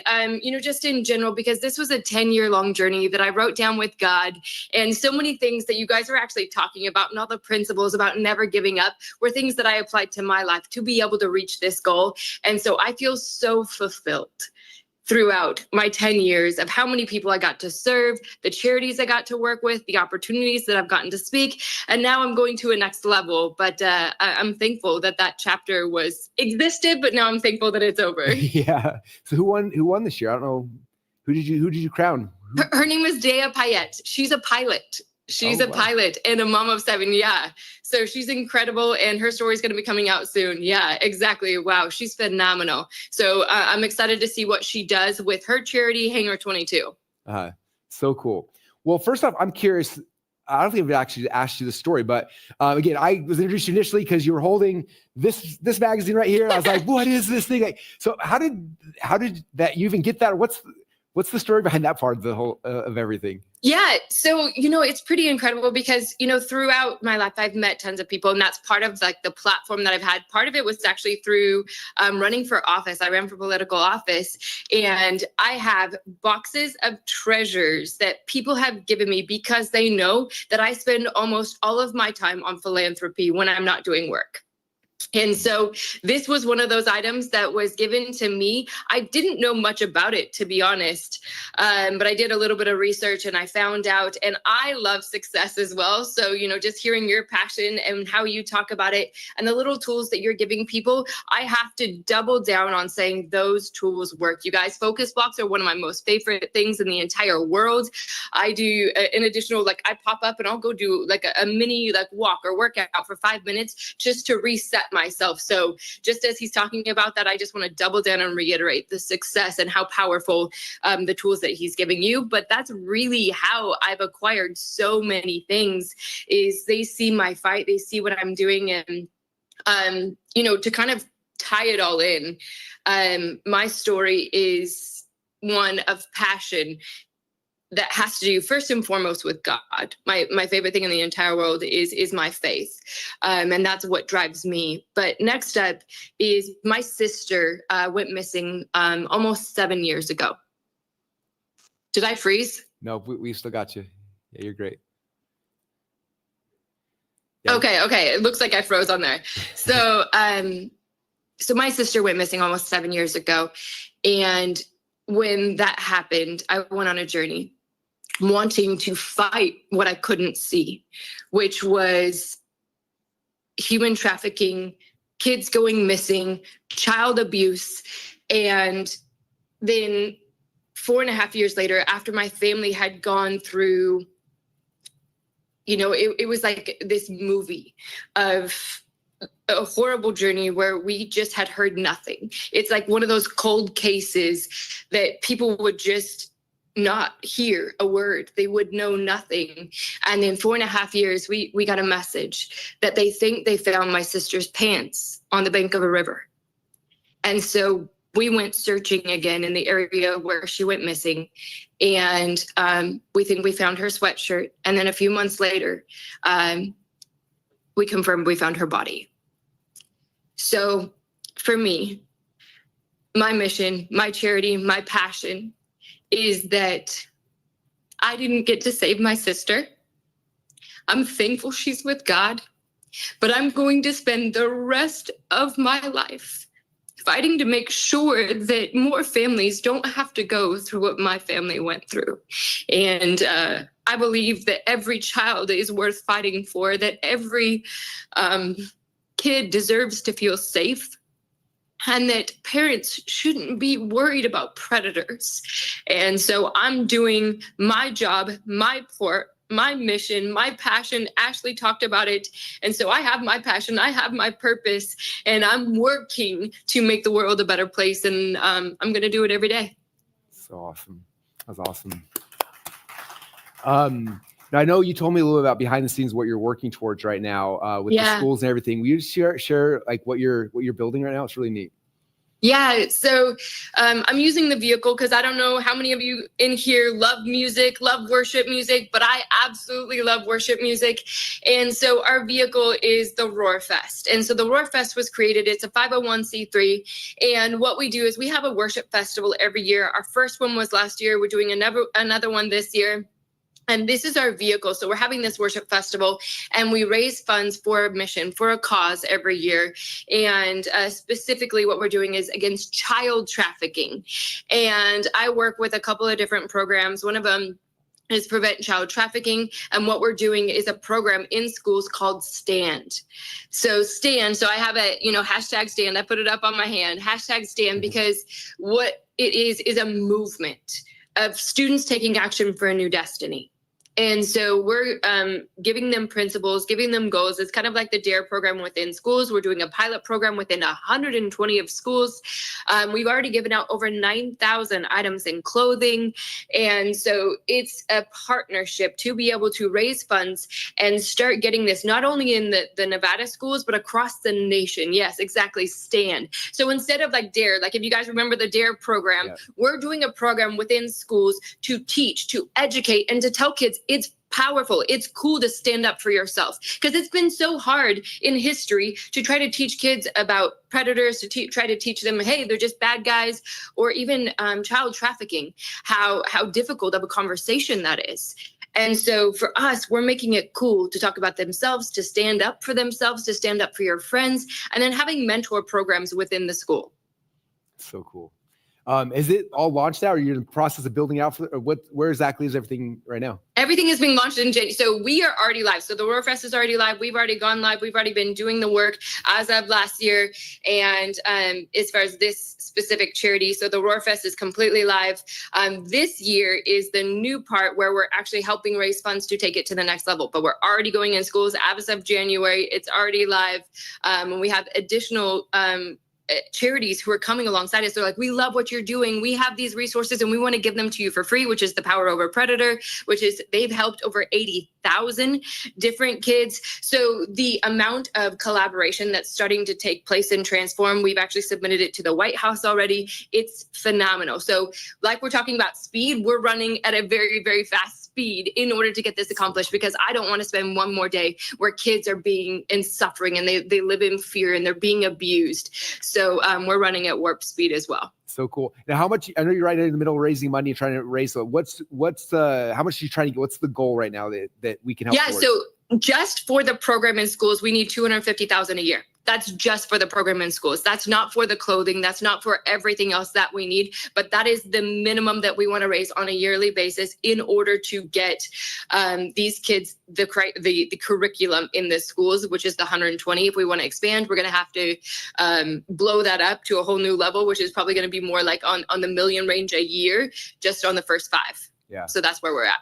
Very cool. So as you know, I bought the magazine for you. That money went towards this, right? I understand. Yes. Yeah. Okay. So everyone, I don't normally share all the numbers, but I invested 6 figures in the magazine that goes directly towards this. So that's kind of my investment. Selfishly, because I wanted this, but also like I am in love with this cause and what you are doing. But is there a way that everyone who's watching right now and just inside of our communities we can help? Like, I think we have a link that we grab, but what's the best way we can help or donate, or how can we help get your message out to more people?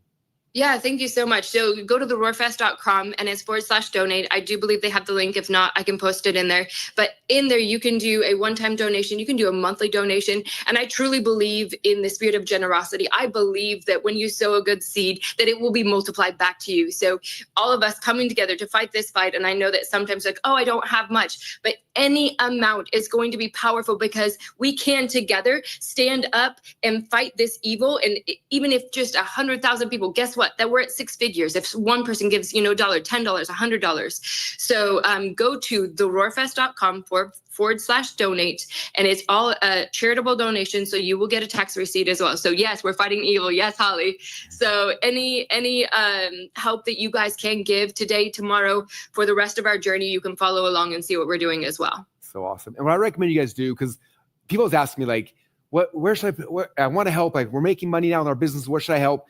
What I recommend is not just going to do a one-time donation. That's great, I'm sure. But charities like this are run on the recurring, because then they can plan, they can prepare, they can think through things, they can hire, like all those kind of things. So if you're able to go in and like do $10 a month or $50 a month, whatever like, you feel comfortable with, like that will help infinity times more than just a one-time payment. At least that's been my understanding working charities in the past. It is. Then they absolutely. can plan, they can figure things out. So if you're willing to do that. And it's tax deductible. So, just as far as, businesses and things like that, it is tax deductible. So that's the bonus on top of the fact that you're doing good as well.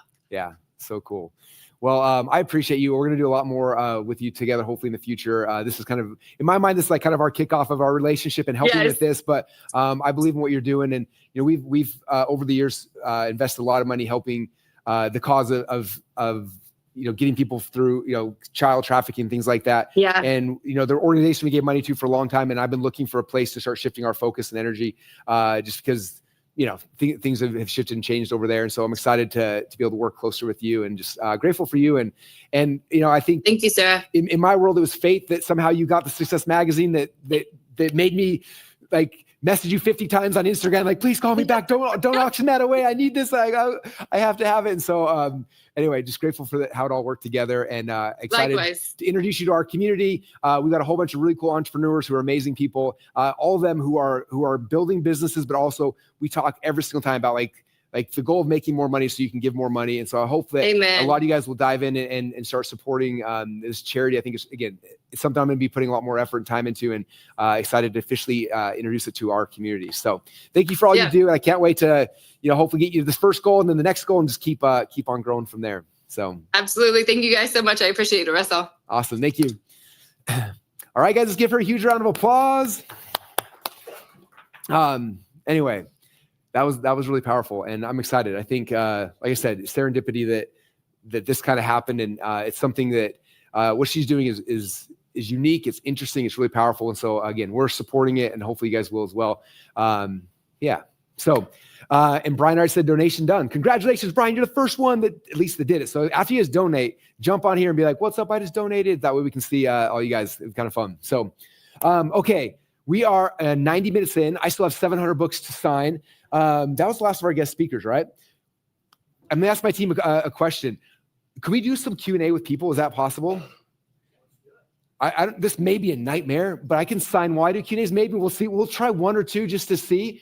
If you have a question, and ideally, instead of doing like business, usually you guys ask me business questions. I would love if we look at like actual like success principles, personal development, like just for today, if you guys are cool with that. Yes, you want your funnel to be successful, but like I talk about it all the time. This is like a unique thing. So anything about success, mindset, personal development, you being more like whatever things might be helpful. If you're interested, they're saying raise your hand in Zoom and we'll try one or two. And if it works, we'll do a couple more. If not, then we'll have McCall come back or both. Maybe we'll do all the things. I don't know, but I got to get 700 more of these done or else I'm going to have to stay. I don't even know when else I'll do it. So it's got to happen in the next 90 minutes. Okay. So I'm going to start doing something. And then Miles or someone want to pull up whoever would be first, and we'll see. You already got somebody? Jeff, all right, let's try it out. Jeff, what is up? Hey, how you doing, Russell? I'm doing amazing. Good to see you again. Hey, by the way, congratulations on being on the cover of Success Magazine. I was a huge fan of it. I subscribed in the 70s and 80s. Couldn't wait till the issue came. And so, it is a big deal that you're on the cover. So congratulations. Oh, thank you. I appreciate that. Here's my question. So I find this is a mindset question. Mm-hmm. Here's what I find. I find like I have an idea for a business related to a dog I had growing up and the lessons he taught me about life. I'm sending resumes out because I'm looking for a job. And what I find is that when I want to do something like that, I get so afraid that it won't work out that I end up not doing it. Because if I do it and it fails, it will reinforce the fact that I'm a failure. Yeah. That makes sense? 100%. Have you tried to launch it in the past, or has this been kind of something you just thought about for a long time, or what's that? Yeah, so I thought about launching something in the past for a while.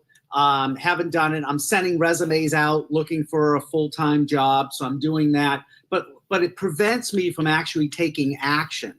Because I'm so afraid that I'm going to do it, not have it work, which basically just reinforces the fact that, I failed at it. So my solution is not to do it. Therefore, I never get that feedback. Yeah.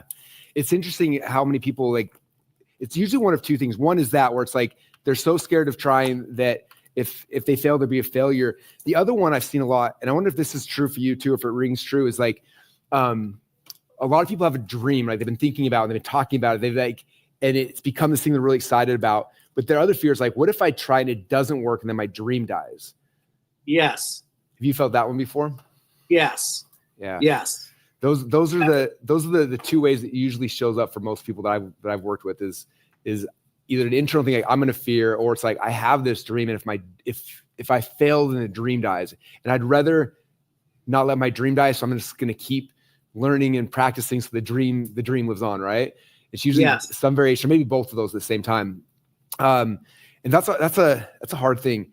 And so, man, I want to whiteboard out like 50 ideas, but I can't because I'm signing. The one thing I would say is like, it's interesting how fear works. Like in your brain, so there's two types of fear in your brain, right? There's fear of like the body. And so like when you're born, humans born with two fears, right? Your baby's afraid of loud noises and drops. Those are the only two fears of the body. And then what happens over time, we start learning other fears. So like we see our mom sees a spider and freaks out, the spider, and kills it. And our brain's like, oh, now I'm afraid of spiders. And then we see it's like our brain starts like finding all these things that cause fear, and they start adding them. So those are all fears of the body. And those are ones that are important because they protect us and they keep us from dying. And a lot of people, with modern society, most of those fears aren't real anymore, right? There's no like spider's going to kill you or saber-toothed tiger, or so for the most part, like the fear of the body aren't real anymore because of natural, normal society. But then the other type of fear is fear of the ego. And this is the one where all of us get stuck in it, okay? There's fear of the ego. And Tony Robbins says that there's, inside of our ego, there's only two core fears. They always come back to two things. Number one is that if I fail at this, then I won't be enough. And if I'm not enough, I won't be loved. So those are the two core fears of the ego that we have. So every other fear we have bubbles up to that eventually. It's like, if I try this thing and it doesn't work, then I won't be enough. And if I'm not enough, I'm not going to be loved. And so those are the two core things that like it always comes back to. It's like, I'm not going to be enough. I'm not enough. I'm not going to be loved. And so when you look at it that way, it's like, okay, that's what the core belief we actually have, the core fear we actually have. Because a lot of times it gets masked as a million different things. But when you strip away everything, it always comes back to those two things. And so the first things I try to do when with myself and with other people is first off, we have to get over those two fears, because then the other ones will all crumble, right? So like number one, it's like the fear of like, I'm not going to be enough. And the reality is like, I don't know you that well, but you're enough right now. Like, it doesn't matter. Like, I think a lot of times we're trying to be successful for some reason, but like, if you try to succeed and you fail, like, you're still enough. The fact that you're here, you're a child of God, like you are on this planet, like you have gifts, you have talents, you have things, like just by default of the fact that you're here, like you are enough. And so like, you have to remember that. And like, that needs to become part of you. And this is true for everyone. Like, you're enough just because you exist. Like there's a loving God who cared enough about you to have you here on this planet. Like, that's number one. And so it's like understanding that sorry, sometimes it's hard to talk and sign at the same time. But understanding that, like first off, and then number two is like, you're not going to be loved. And it's like the most important thing to understand is like, you've got to love yourself. And that's hard for a lot of people, but it's like anyone else who withdraws their love because you're not enough is not somebody that you should care about. And so it comes back to like, those fears are similar to the other ones of spiders and saber-toothed tigers and whatever. They're not actually real. But they're just, our ego is so concerned about those things, and they're always happening. Right. So that's kind of the first thing I'd be looking at is figuring that out. And the second side is you have to shift your perspective on fear, on failure. Because you even said like, if I fail, I'm going to be a failure. And that's the fact that you said that right out of the gate means it's a pattern that you have in your head. And I think for me, I got lucky. I got lucky when I was wrestling. I remember, because wrestling's tough, because you go out there and you step on the mat and you're wrestling somebody every day. And it's especially as a wrestler, like you have to wear these singlets, this little skinny thing. You walk out there on the mat, it's just you and the other person. You have to wrestle, and it's embarrassing. You lose, and like everyone's looking at you, and it's just you, and the ref's holding the other guy's hand up, and you're there, and it's just like, it's really hard. And at first it was hard because like when I would lose, I was just like, same thing, like, oh, I'm a failure. I'm not good at this. I just quit. I don't even want to do this. But luckily for me, I had a dad who had different beliefs, and he would say stuff and install different beliefs in my mind. So my goal for this is to hopefully install this belief for you and for anyone else listening, is understanding that failure doesn't actually matter. Failure is the most data-rich source of information we have on this planet, right? Is the failing. Like, that's the most important thing. And so like when I was wrestling, I remember my junior year, I wanted to be a state champ. I told everyone I was going to be a state champ. I worked out really hard all summer long and just went crazy. And then the first match of the season, I pull a kid named Nick Fresquez from Hunter High School. He took second place in state the year before. And so I go out there and I wrestle, and he beats me. And I was just like devastated. And I didn't want to go to school. I was embarrassed. I was a failure. I didn't want to go back to wrestling practice because my team, I'd been telling them for last year I was going to be a state champ, and I was bragging about it. And then I lose the very first match. And luckily for me, I had a dad who's got a different belief pattern than me at the time. And I wake up the next morning to go to school. I'm all depressed and just feeling sorry for myself. And my dad's there. He's got the biggest smile on his face. He's like, Russell, I know what he did to you. I'm like, what are you talking about? I watched the film all night. And my dad had not slept all night. Like he watched the 6-minute match probably 500 times that night. And he looked at like what I did, how I did it wrong, where I was out of position, where I was reaching, where my elbows were flying, all these little things. And he watched it and analyzed it and everything. He came back. All right, I know exactly what you did wrong. Come over here on the carpet. We're going to practice. I'm like, Dad, I don't want to practice. I am sad right now. I'm going to school. And he's like, no. So he pulled me over on the carpet and we looked at the mistakes we made. My dad looked at the failure, right? He saw the data points and also now we knew how to become better. And so we drill all the things. And then that day at wrestling practice, I got done with wrestling practice. And as soon as I get done, my dad walks in the door. I'm like, oh no. He comes over. Hey, Russell, we know the failure points. We're going to work on it. And so we go back and we did it. We drilled it again. And every night after practice for the next 4 months of my life, practice would be done. My dad would walk in the room. I'm like, oh man. And we do a second practice where we would just drill the failure points over and over and over again for 4 months. That led all the way up to the state tournament. 4 months later, I was seeded number 1 in the state tournament. The other guy lost, was seeded number 2. We hadn't seen each other the rest of the year, but we had a common opponent that I beat that he lost to. So we're on opposite sides of the brackets. We go boom, boom, boom, boom. Finals, we end up together. And sure enough, right before the finals match, my dad pulls me aside. We go find a mat on the side of the thing, and we drilled it again, the failure points again. We go out there in the match, wrestled, and that's how I won my state title. I ended up beating this kid, and what's crazy is that I beat him with the same move he had beat me with because I drilled it more than any other human on the planet to figure out those holes. And what my dad instilled in my brain is that that by failing, you don't become a failure. By failing, you learn the mistakes you got to fix to do better. So in my business now, when we launch a new funnel, let me tell you guys about this event. We launched this event funnel for you guys to come hang out with us a week ago. And if anyone noticed, the funnel changed. You want to know why? We put all this time and effort, energy. We launched the funnel. I emailed all my lists. I'm like, I'm going to sign Success magazines. I thought everyone's going to be excited. And it was crickets. It bombed. I think we sold like 30 of these, and that was it. I was like, there's only 30 people that want me to sign a magazine. I want to shrivel up and die. That is embarrassing. Like, what kind of presumptuous person's like, hey, come to an event where I'm going to sign my, like, it's just like embarrassing and like seems cocky. I don't like anything about it, right? So Russell was just like, let's just cancel the event. I got things to do today anyway. No one wants my signature. I'm done. I was like, I feel like we can make a really cool experience for people. It'd be really, really fun. But the funnel was backward. It didn't work right. So we came back, team tweaked the funnel, launched it again, and round 2, it worked. But we didn't know it wasn't going to work until we did it and just put ourselves out there. Like, I didn't know where I was open in my wrestling until I got out there on the mat and I wrestled the guy and I found out, oh, you're flailing your elbows. You're standing up too tall. You're out of position here. I didn't know my funnel was going to work until I put it out there. And the coolest thing about it is how many of you guys knew the funnel flopped? Oh, none of you. Nobody knew. That's weird. That's the best thing about the internet. You launch something and it fails. Guess who knows? You. If nobody saw it, then nobody saw it. If they did see it, they probably think you're successful because you actually launched something when most of them are just sitting around doing nothing all day. And so for you, it's like, just launch it, put it out there, plan on it failing. Just say it's always going to fail. In fact, as long as we're in story time with Russell, another story about that is in my inner circle, when we first launched Inner Circle, I made every single person who came in, the first thing they had to do is build out a webinar and launch it. And so they would spend 4 or 5 weeks planning the webinar, getting it done, launching, getting a whole bunch of people out there to go and promote it, right? And the night before, they always like, Russell, my webinar's tomorrow. It's going to be I'm so excited. And in their mind, like, we're going to make a ton of money. And I would always message them like back. I was like, hey, this is not the message you thought you were going to get from Russell today. You thought I was going to be all pumped and encouraging, but I want you to know that the webinar tomorrow is probably going to fail. And they're like, what? That's not very inspirational, Russell. I said, look, every webinar I do the first time doesn't work. There's no way that this is your first time, I've done 100 of them, and mine don't work the first time. It's probably not going to work. But I'm like, that doesn't matter. The only purpose of us even doing this first one is just to find out what's wrong so we can fix it. And so what happens is people spend years trying to perfect everything they want to like make sure it's perfect for the launch versus like my philosophy is opposite. Do the best I can, launch as quick as I can so I can get the data fast. And then I'm going to go and actually fix it. And so the faster I get out there, the faster I fix it. So they do the webinar, I come back, oh, Russ, well, I'm bummed. I only sold 1. I'm like, I told you so. But guess what? Now we got data. I'm like, how many people registered? What was the show up rate? What percentage stayed on? How many people dropped after the first 3 minutes? How many people dropped after 10?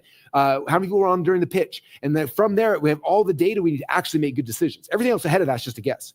So my encouragement for you and for everyone listening is just create something and launch it. It's going to fail. Nobody cares. Nobody even knows.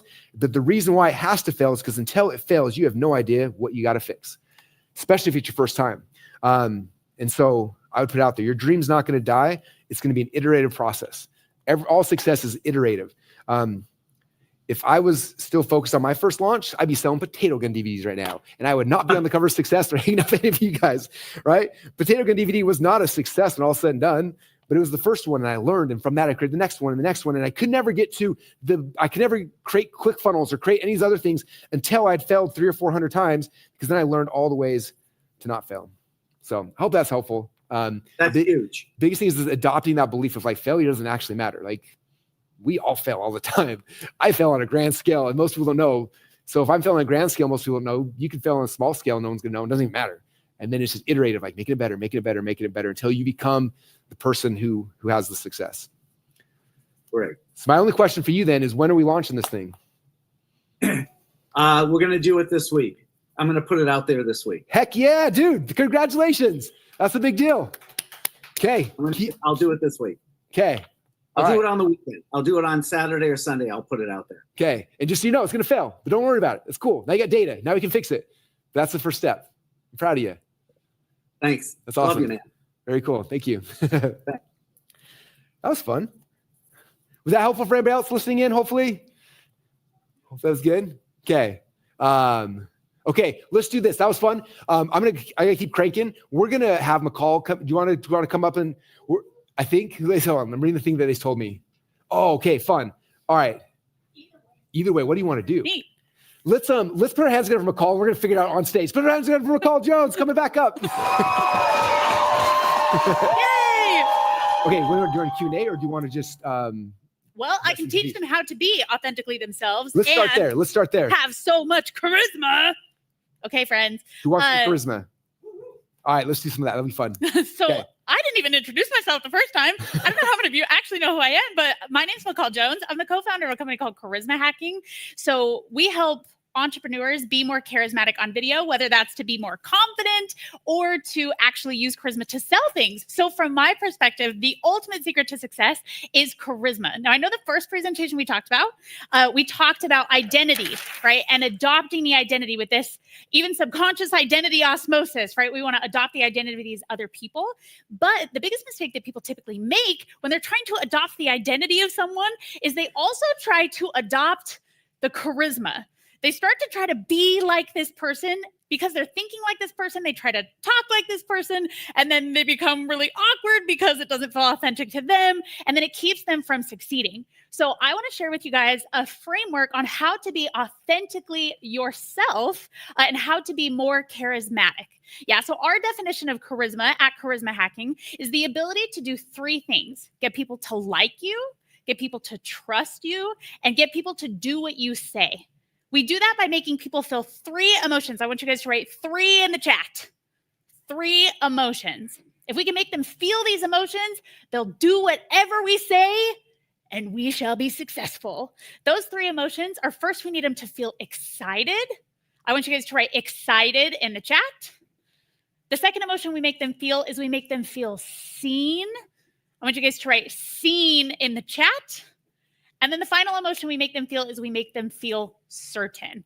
Now, you can write certain in the chat as well. So I'm going to show you how we're going to do this authentically. Yeah, we need to make sure that we're doing this authentically, because if we don't, it is awkward. And according to our business and all the success of all of our clients, if you're not authentically yourself, it's hard to connect with people, and connection is the ultimate success hack. Is if you can connect with people, then you win. So this is a framework that we created to help people be authentically themselves all the time. Yeah, how many of you have ever done like a podcast interview, or had a conversation with somebody, or felt like you were totally on fire and you know what the ultimate version of you looks like? Yeah, if you have ever had a moment where you have felt like you were on fire, I want you to write fire in the chat. Yeah, where you're like, this is the ultimate, very best version of me. Yeah, can you guys imagine what that looks like? Sometimes it's best to imagine like an event. For my husband, Tanner, who is the most perfect human on the planet, he is an introverted person. But when we went to one of our friends' weddings, he upstaged the bride. He was like so on fire. He was talking with people. He felt really comfortable. And Tanner went to the bathroom while they were cutting the cake. And several people turned around while they were cutting the cake and was like, "Where's Tanner?" I was like, okay, this is great. So when Tanner thinks of the ultimate version of himself, he thinks like, okay, wedding Tanner is the version of myself that is the very, very best. Yeah. So if you can think of the very best version of yourselves, can you also think of a time when you were maybe not the best version of yourselves? Yeah, a specific event or time when you became the awkward monster version of yourself. Maybe you were creating content and you tried to film your first Instagram reel, or maybe you got in front of a hero and all of a sudden you panicked and you didn't know what to do with your hands and you started to Ricky Bobby, right? If you can imagine a time when you were not yourself, I don't want you to tell me what it is. I just want you to write yes in the chat. Yeah, have you guys ever noticed, and this could be influencers that you watch or even sometimes heroes of yours, where you'll watch them in a podcast interview, they're the very best version of themselves, and then you see them in a different medium and you feel like something's a little bit off? Yeah, if you've ever seen this, I just want you to write "seen it" in the chat. So what I'm going to teach you to do is I'm going to teach you how to become that very best version of yourself all the time. And I love how Russell said success is an iterative process, because so is charisma, so is authenticity. Yeah, especially when you're trying to be authentic all the time, it's an iterative process. So I'm going to teach you how to iterate on authenticity and become more and more and more authentically yourself. Okay, so this is called the charisma loop. I want you guys to write loop in the chat. Loop. And we're going to do like a tiny, tiny workshop with this. So the very first thing that goes into our charisma loop is what we call our center. Now, what our center is it's the moment I had you guys imagine before. Yeah, it's the time when you are the very best version of yourself. Yeah, now, because remember, we want to make people feel excited, seen, and certain. I want you to first think of the most excited version of yourself. Yeah, when you were authentically, genuinely excited. Yeah, when you can think of that event or that time, I want you to write "got it" in the chat. Yeah, I want you guys to keep up with me because this is so much more helpful if you can do it in real time. Yeah, so think of the time then you were the very best version of yourself when you were your most excited. Yeah, when you got it right, got it in the chat. Oh, you're amazing. Okay, so now what I want you to think about is I want you to start to list out the attributes of the center version of you.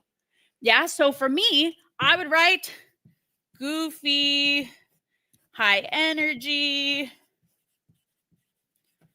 theatrical, friendly, and I'd keep going. Yeah, the longer the list, the better, because the more accurate. Yeah, make sure that you include words that you can kind of visualize, right? I know exactly what goofy me looks like. It looks like my eyebrows going crazy. I know exactly what high energy version of me looks like. There's a lot of high kicks involved, right? I know what theatrical version of me looks like, friendly version of me looks like. Yeah, when you feel like you have at least one or two things that you know belong in your center list, I want you to write center in the chat. Yeah, center in the chat. So with charisma, visual is important. With authenticity, visual is important. So we say, okay, can I visualize me at my very, very best? Yeah, this is the most successful version of you. The more people we can show this to, the better.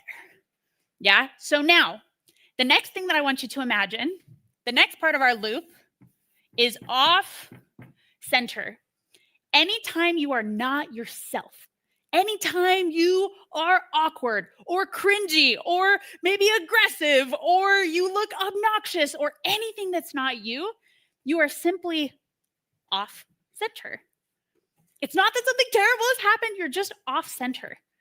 Yeah, now I want you to imagine that second time that we talked about before, where maybe you weren't the best version of yourself. Maybe it was on a podcast interview and you panicked. Maybe it was filming your first Instagram reel. Maybe it was talking to a hero of yours or a mentor, where all of a sudden you got in a high stress situation and your body kind of started to shut down. Yeah, now what I want you to do with the off-center list, first, if you can imagine a time when you weren't your best self, write "got it" in the chat. And then here's what we're going to do. We are going to take this list of our center attributes, and we're just going to look at what's missing. We say, okay, when I am off center, when I'm not my very best self, oh, I'm not goofy. Okay, great. Good to know. Yeah, or like, oh, maybe I'm missing my goofiness and my friendliness. Or maybe I'm missing this and this and this. You just use it as a checklist. Yeah, so if we know what off center looks like, I want you to write, got it. Nope, we just wrote that right. Off in the chat. Because these next two steps are the most important. So we have the most successful, most entertaining, most wonderful, excited, incredible version of ourselves. Now we're imagining, okay, the versions of ourselves that we don't want to be. We first have to be aware of those. The next step of our charisma loop is what's called the trigger. Now, nobody goes off center on purpose. Not one person goes off center on purpose. It is always caused by a trigger. Yeah, so if we are goofy and our off center is not goofy, it's because of some sort of trigger. Usually it's because somebody has told you you are too much, whatever's on your list. Yeah, I was on a podcast one time and I thought I was killing it, to be honest. And I was being my goofy self and I thought the guy was really enjoying it, the one who was interviewing me. And then all of a sudden he said, just to interrupt you really fast, does your husband ever want to hold a pillow over your head and squeeze? I was like, oh, fix your face, McCall. No, my husband never wants to murder me because of my personality, but thank you, right? In this moment, I'm like, oh my gosh, what a jerk. Like, oh, that doesn't bother me. I teach people to be authentic. I'll get over this. For the next 3 weeks, I had a lot of speaking engagements and a lot of trainings that I was doing, and they were all off. I couldn't figure out why. I kept watching these being like, these are just not my best self. What's going on? I've practiced, like nothing else has changed. What's going on? And until I identified my trigger and I said, oh my gosh, when that guy told me I was too goofy, right? I looked at my off videos that I was filming and I was like, oh, it's missing the goofiness. Why would I take that out? I know people enjoy that on stage most of the time, right? And I say, okay, why is the goofy missing? When I dove into the trigger and I said, oh, because that one guy said your husband should want to murder you because of your goofiness, it affected me a lot, right? So I took it out. You have to be able to identify the trigger that caused you to be not yourself, that caused you to be inauthentic, or you can never do the last step, which is fix it. Yeah, so if you can imagine, oh my gosh, this person told me I was too this. So if somebody told you you were too much, you will become less. If someone told you you were too little, not energetic enough, suddenly you're waving your arms around trying to overcompensate for things. Yeah, if this is making sense, I want you to write yes in the chat. Yeah, every single one of us has been told at some point in our lives that we're too much something. Yeah, too big, too small, too loud, too quiet. The second that happens, it's the survival part of your brain that starts to compensate, right? It says, I don't want to feel that feeling. I don't like that. I'm going to remove the things that that person doesn't like. Yeah, so this final step is the most important, and I'm going to finish this up. This is what we call the bridge. Yeah, I want you guys to write bridge in the chat. Because here's what's happened so far. We are our most authentic version of ourselves, and we're killing it. And then all of a sudden this trigger happens, and someone tells you, you're too that. Or maybe it's even yourself telling you, I'm too this. Nobody will ever like me if I show this version of myself. We take that out, and it's off. People can feel that it's inauthentic because it's not all the way you. All of a sudden, we have realized we are off, and now it's time to get back to the center. Yeah, with our bridge. Now, with what we did with Russell before, where we are trying to adopt the identities that we want to be, all we have to do is we have to find proof. Yeah, I want you guys to write proof. You have to find proof that this is not true. So for me, where I was goofy, homeboy said, that's obnoxious. I took it out of my videos. At this point, I had to find proof that what he said wasn't true. So I started to look at different times when people celebrated that thing about me, where people liked when I was goofy, when people actually went out of their way to comment on the goofiness and how it did something happy for them. Now, with the proof, we have the 1-3-5 rule. If it hurts a little, you need one piece of evidence to fight it. If it hurts a little more, you need 3 pieces of evidence for every trigger. If it hurts a lot, you need 5 pieces of evidence for every trigger. And these pieces of evidence can come from anywhere. You just have to prove that it's not true. The very final step is you're going to cross this bridge by saying it out loud. You're going to find the proof, you're going to look at the proof, and then before you go into that next situation that you want to be the very best version of yourself, you are going to say the proof out loud. So I would be off, and I would start saying out loud, I'm goofy, and this person loved that I was goofy. Oh my gosh, read this comment. Yeah, Julie absolutely adored that I was kicking my face in my speech, and I can be goofy, and people will like that, and this is going to be amazing, and I can be authentically myself. And then I go into film that content, do that interview, talk to that mentor, whatever, and I have reset, and I'm back in my center. Yeah, if this is making sense, I want you to write, got it, in the chat. Got it. We do a lot of stuff with charisma, a lot of stuff with authenticity. If you are authentically yourself, you're going to attract more people. You're going to enjoy your life more, and you will be more successful. Thank you so much. Yeah, McCall. That was awesome. Keep signing, yeah. We just passed 500. We just passed 500 signed.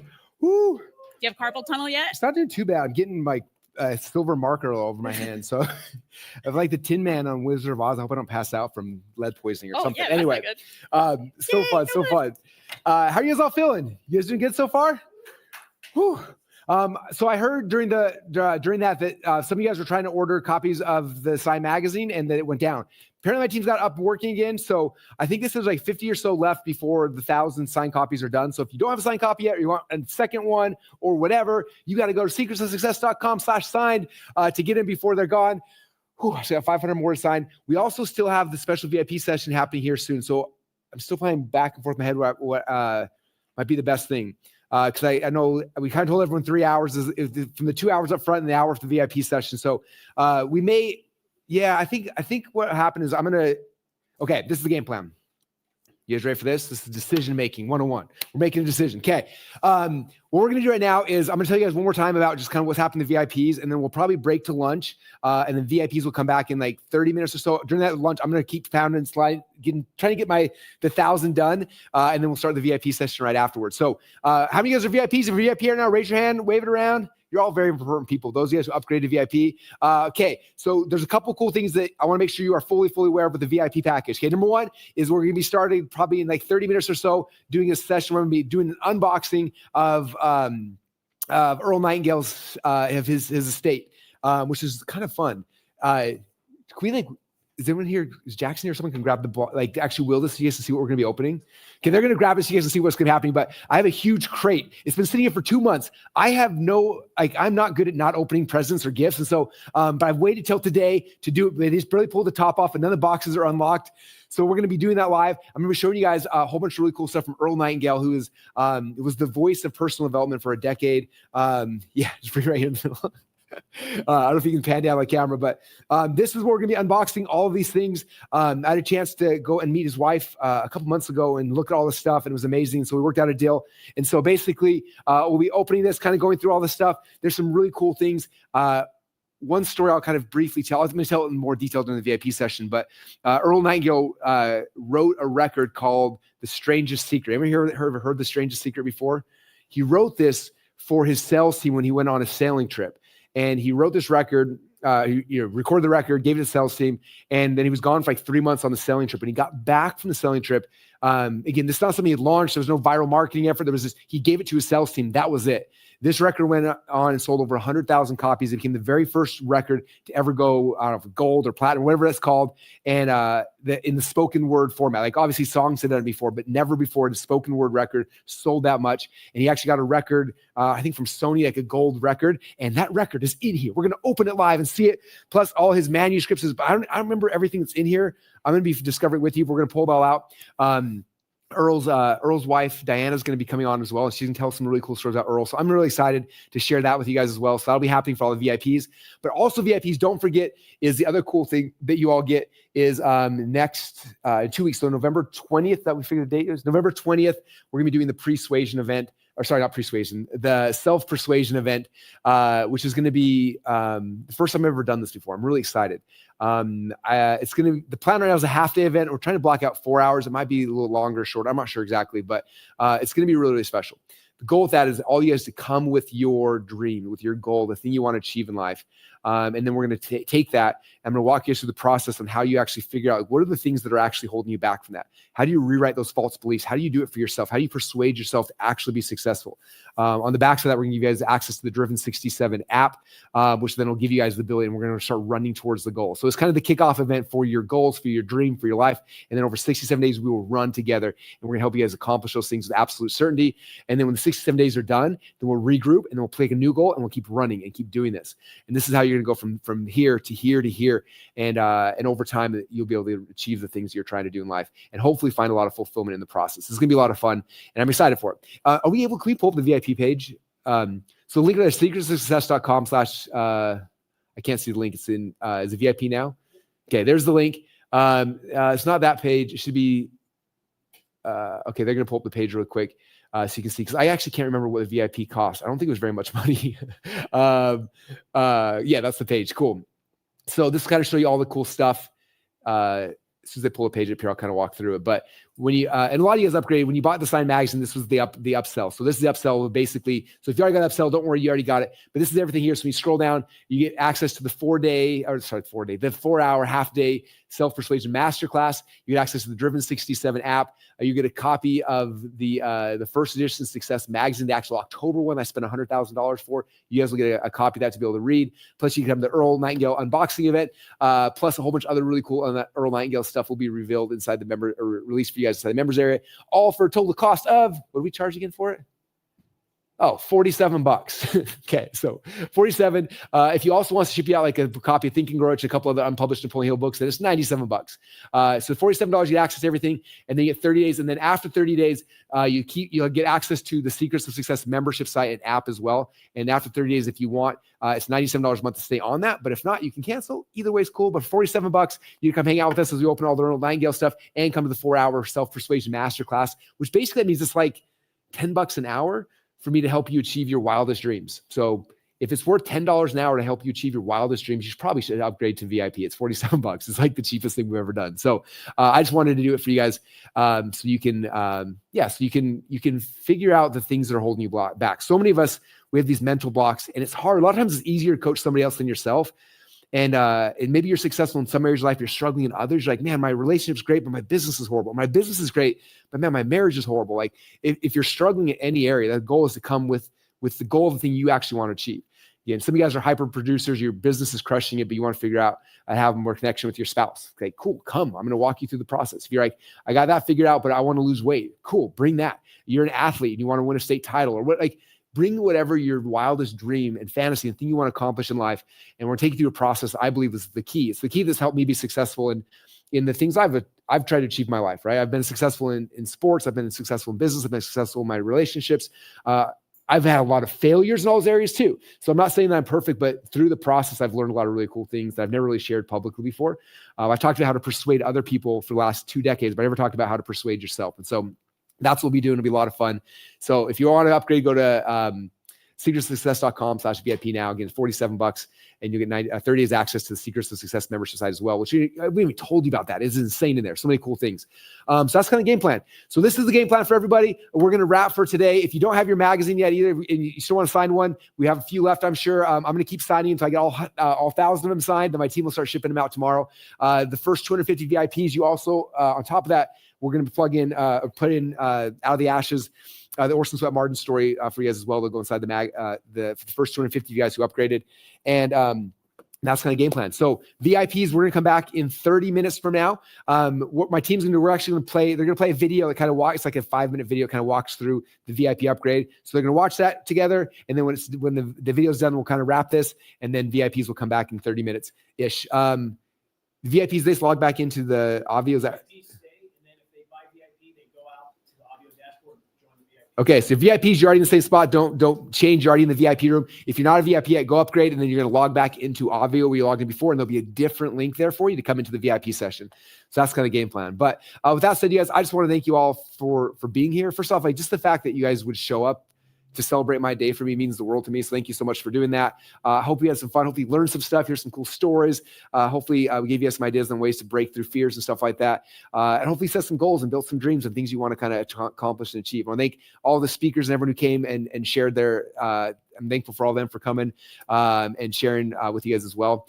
And that's kind of it. So with that said, like I said, VIPs, we'll see you back here in 30 minutes. Everyone who's not a VIP, you got 30 minutes to go get that VIP ticket, $47. Come on in, hang out with us again. And then again in 2 weeks, November 20th is when we're going to do the first ever Self-Persuasion half-day event. Bring your goals, bring your dreams. We'll help you figure out exactly how to do it. I appreciate you all. Thank you so much for being here. And with that said, we're going to kick up the video and we'll see you guys all in VIP here in about 30 minutes. Thanks, everybody. Let me ask you something that might be a little bit uncomfortable. How many success books do you have right now that are sitting on your shelf, unread and gathering dust? Okay. How many courses have you bought and you actually haven't finished any of them yet? Or how many podcasts or YouTube videos have you listened to on how to eliminate procrastination and accomplish the goals you actually wanted, only to find yourself in the exact same spot as before? Or how many times have you set a goal, whether it's to lose weight or to start a business or improve your performance in the sport that you play, and you felt that rush of excitement when you set the goal, but then nothing. Here's the truth. Right now, you already know what to do. The problem is not more information. The problem is you. I'm not trying to sound harsh. I'm actually giving you literally the best news that you're going to hear all day, because you are both the problem and the solution. Now, I want you to stick with me because I'm going to show you how to rewire your brain to go from being a reader to an actual doer. But first, let me introduce myself. My name is Russell Brunson, and over the last 20 years, I built a 10-figure company from scratch. I became a state champion and an all-American wrestler, and I've helped tens of thousands of entrepreneurs and athletes to transform their businesses, their performances, and their lives. But the one skill that made all this possible was not marketing, okay? It wasn't sales, and it wasn't hard work. Even though I do think that hard work is very, very important, it's not the true answer to success. It's this one skill that most people aren't even aware of, yet it's the one thing that actually matters. In fact, I'm gonna tell you what this one skill is in exactly 1 minute and 23 seconds from right now. But first, here's what I've learned working with thousands of entrepreneurs and athletes. There's a massive difference between being a success student and a success story. Okay, between learning about goals and actually hitting them, between knowing what to do and actually doing them. Look, you've read the books, you watched the videos, you've attended the events, and maybe you got fired up at a seminar and thought, this is it, this is finally gonna change everything for me. But then the energy fades, life gets in the way, and you're right back where you started. Research shows that 70% of people who feel inspired right now will do absolutely nothing within the next 7 days. Out of 1,000 people who actually start pursuing a goal, only 27 will still be going by the end of the year. That's less than 3%. So what's stopping you? Well, after investing millions of my own money to study success and working with tens of thousands of entrepreneurs and athletes, I discovered that there are 3 core goal destroyers that stop 99% of people from ever actually achieving their dreams. Goal destroyer number 1, I call this good enough comfort. Right now, your life isn't amazing, but it's not terrible either. It's just good enough. And good enough keeps you stuck in a semi-comfortable state. You know that feeling when you're done showering, but you don't really want to stop because it's kind of freezing cold outside?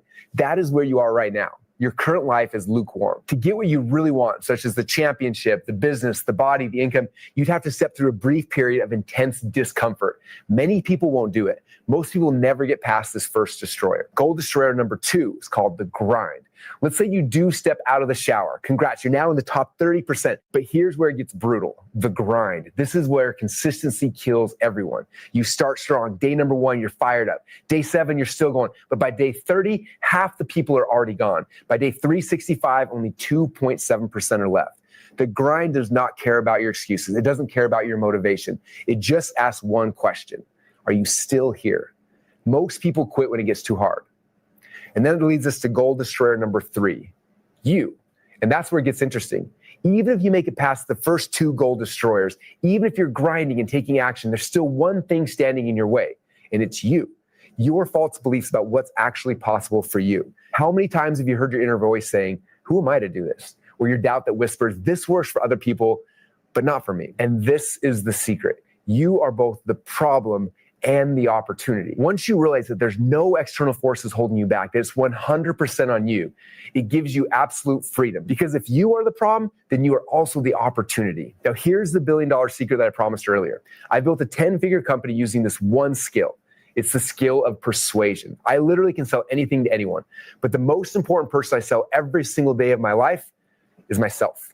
And I call this self-persuasion. This is the same framework I used to go from startup to billion-dollar unicorn. It's the same framework I used to become a state champion and all-American wrestler.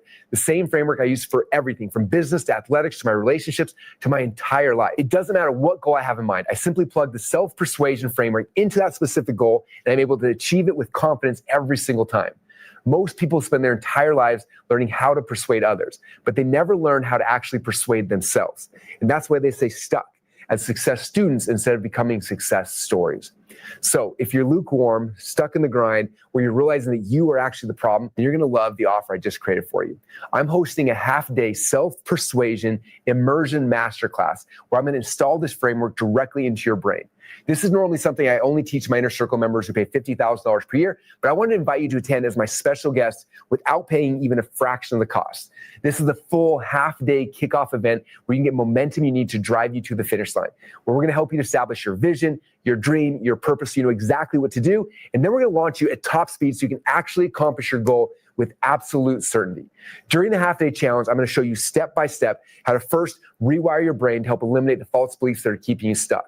Next, how to master the skills of self-persuasion so you can finally achieve any goal you have. Third is how to go from reader to actual doer, taking you from success student to actually a success story. Then after the challenge, you'll get 67 days free access to the Driven 67 app and community. In the Driven 67 app, you'll pick your goal, whatever goal it might be. We're going to help you achieve it in just 67 days. If you want to lose weight, we're going to help you get it done in 67 days. Want to launch your business? Done in 67 days. Want to crush your next jiu-jitsu competition? Done in 67 days. Want to double your business? Well, depending how big it is, we might be able to do it. But the goal is to do it in just 67 days. This literally means you can pick any goal, any dream. In 67 days from today, it could be yours. So here's how it works. Every day you get a fresh video from me delivered directly to a special app I'm going to give you to keep you mentally primed for your success. After you get that done, then you're going to immediately jump into what's called the 13-minute, 57-second ritual created by Napoleon Hill and W. Clement Stone.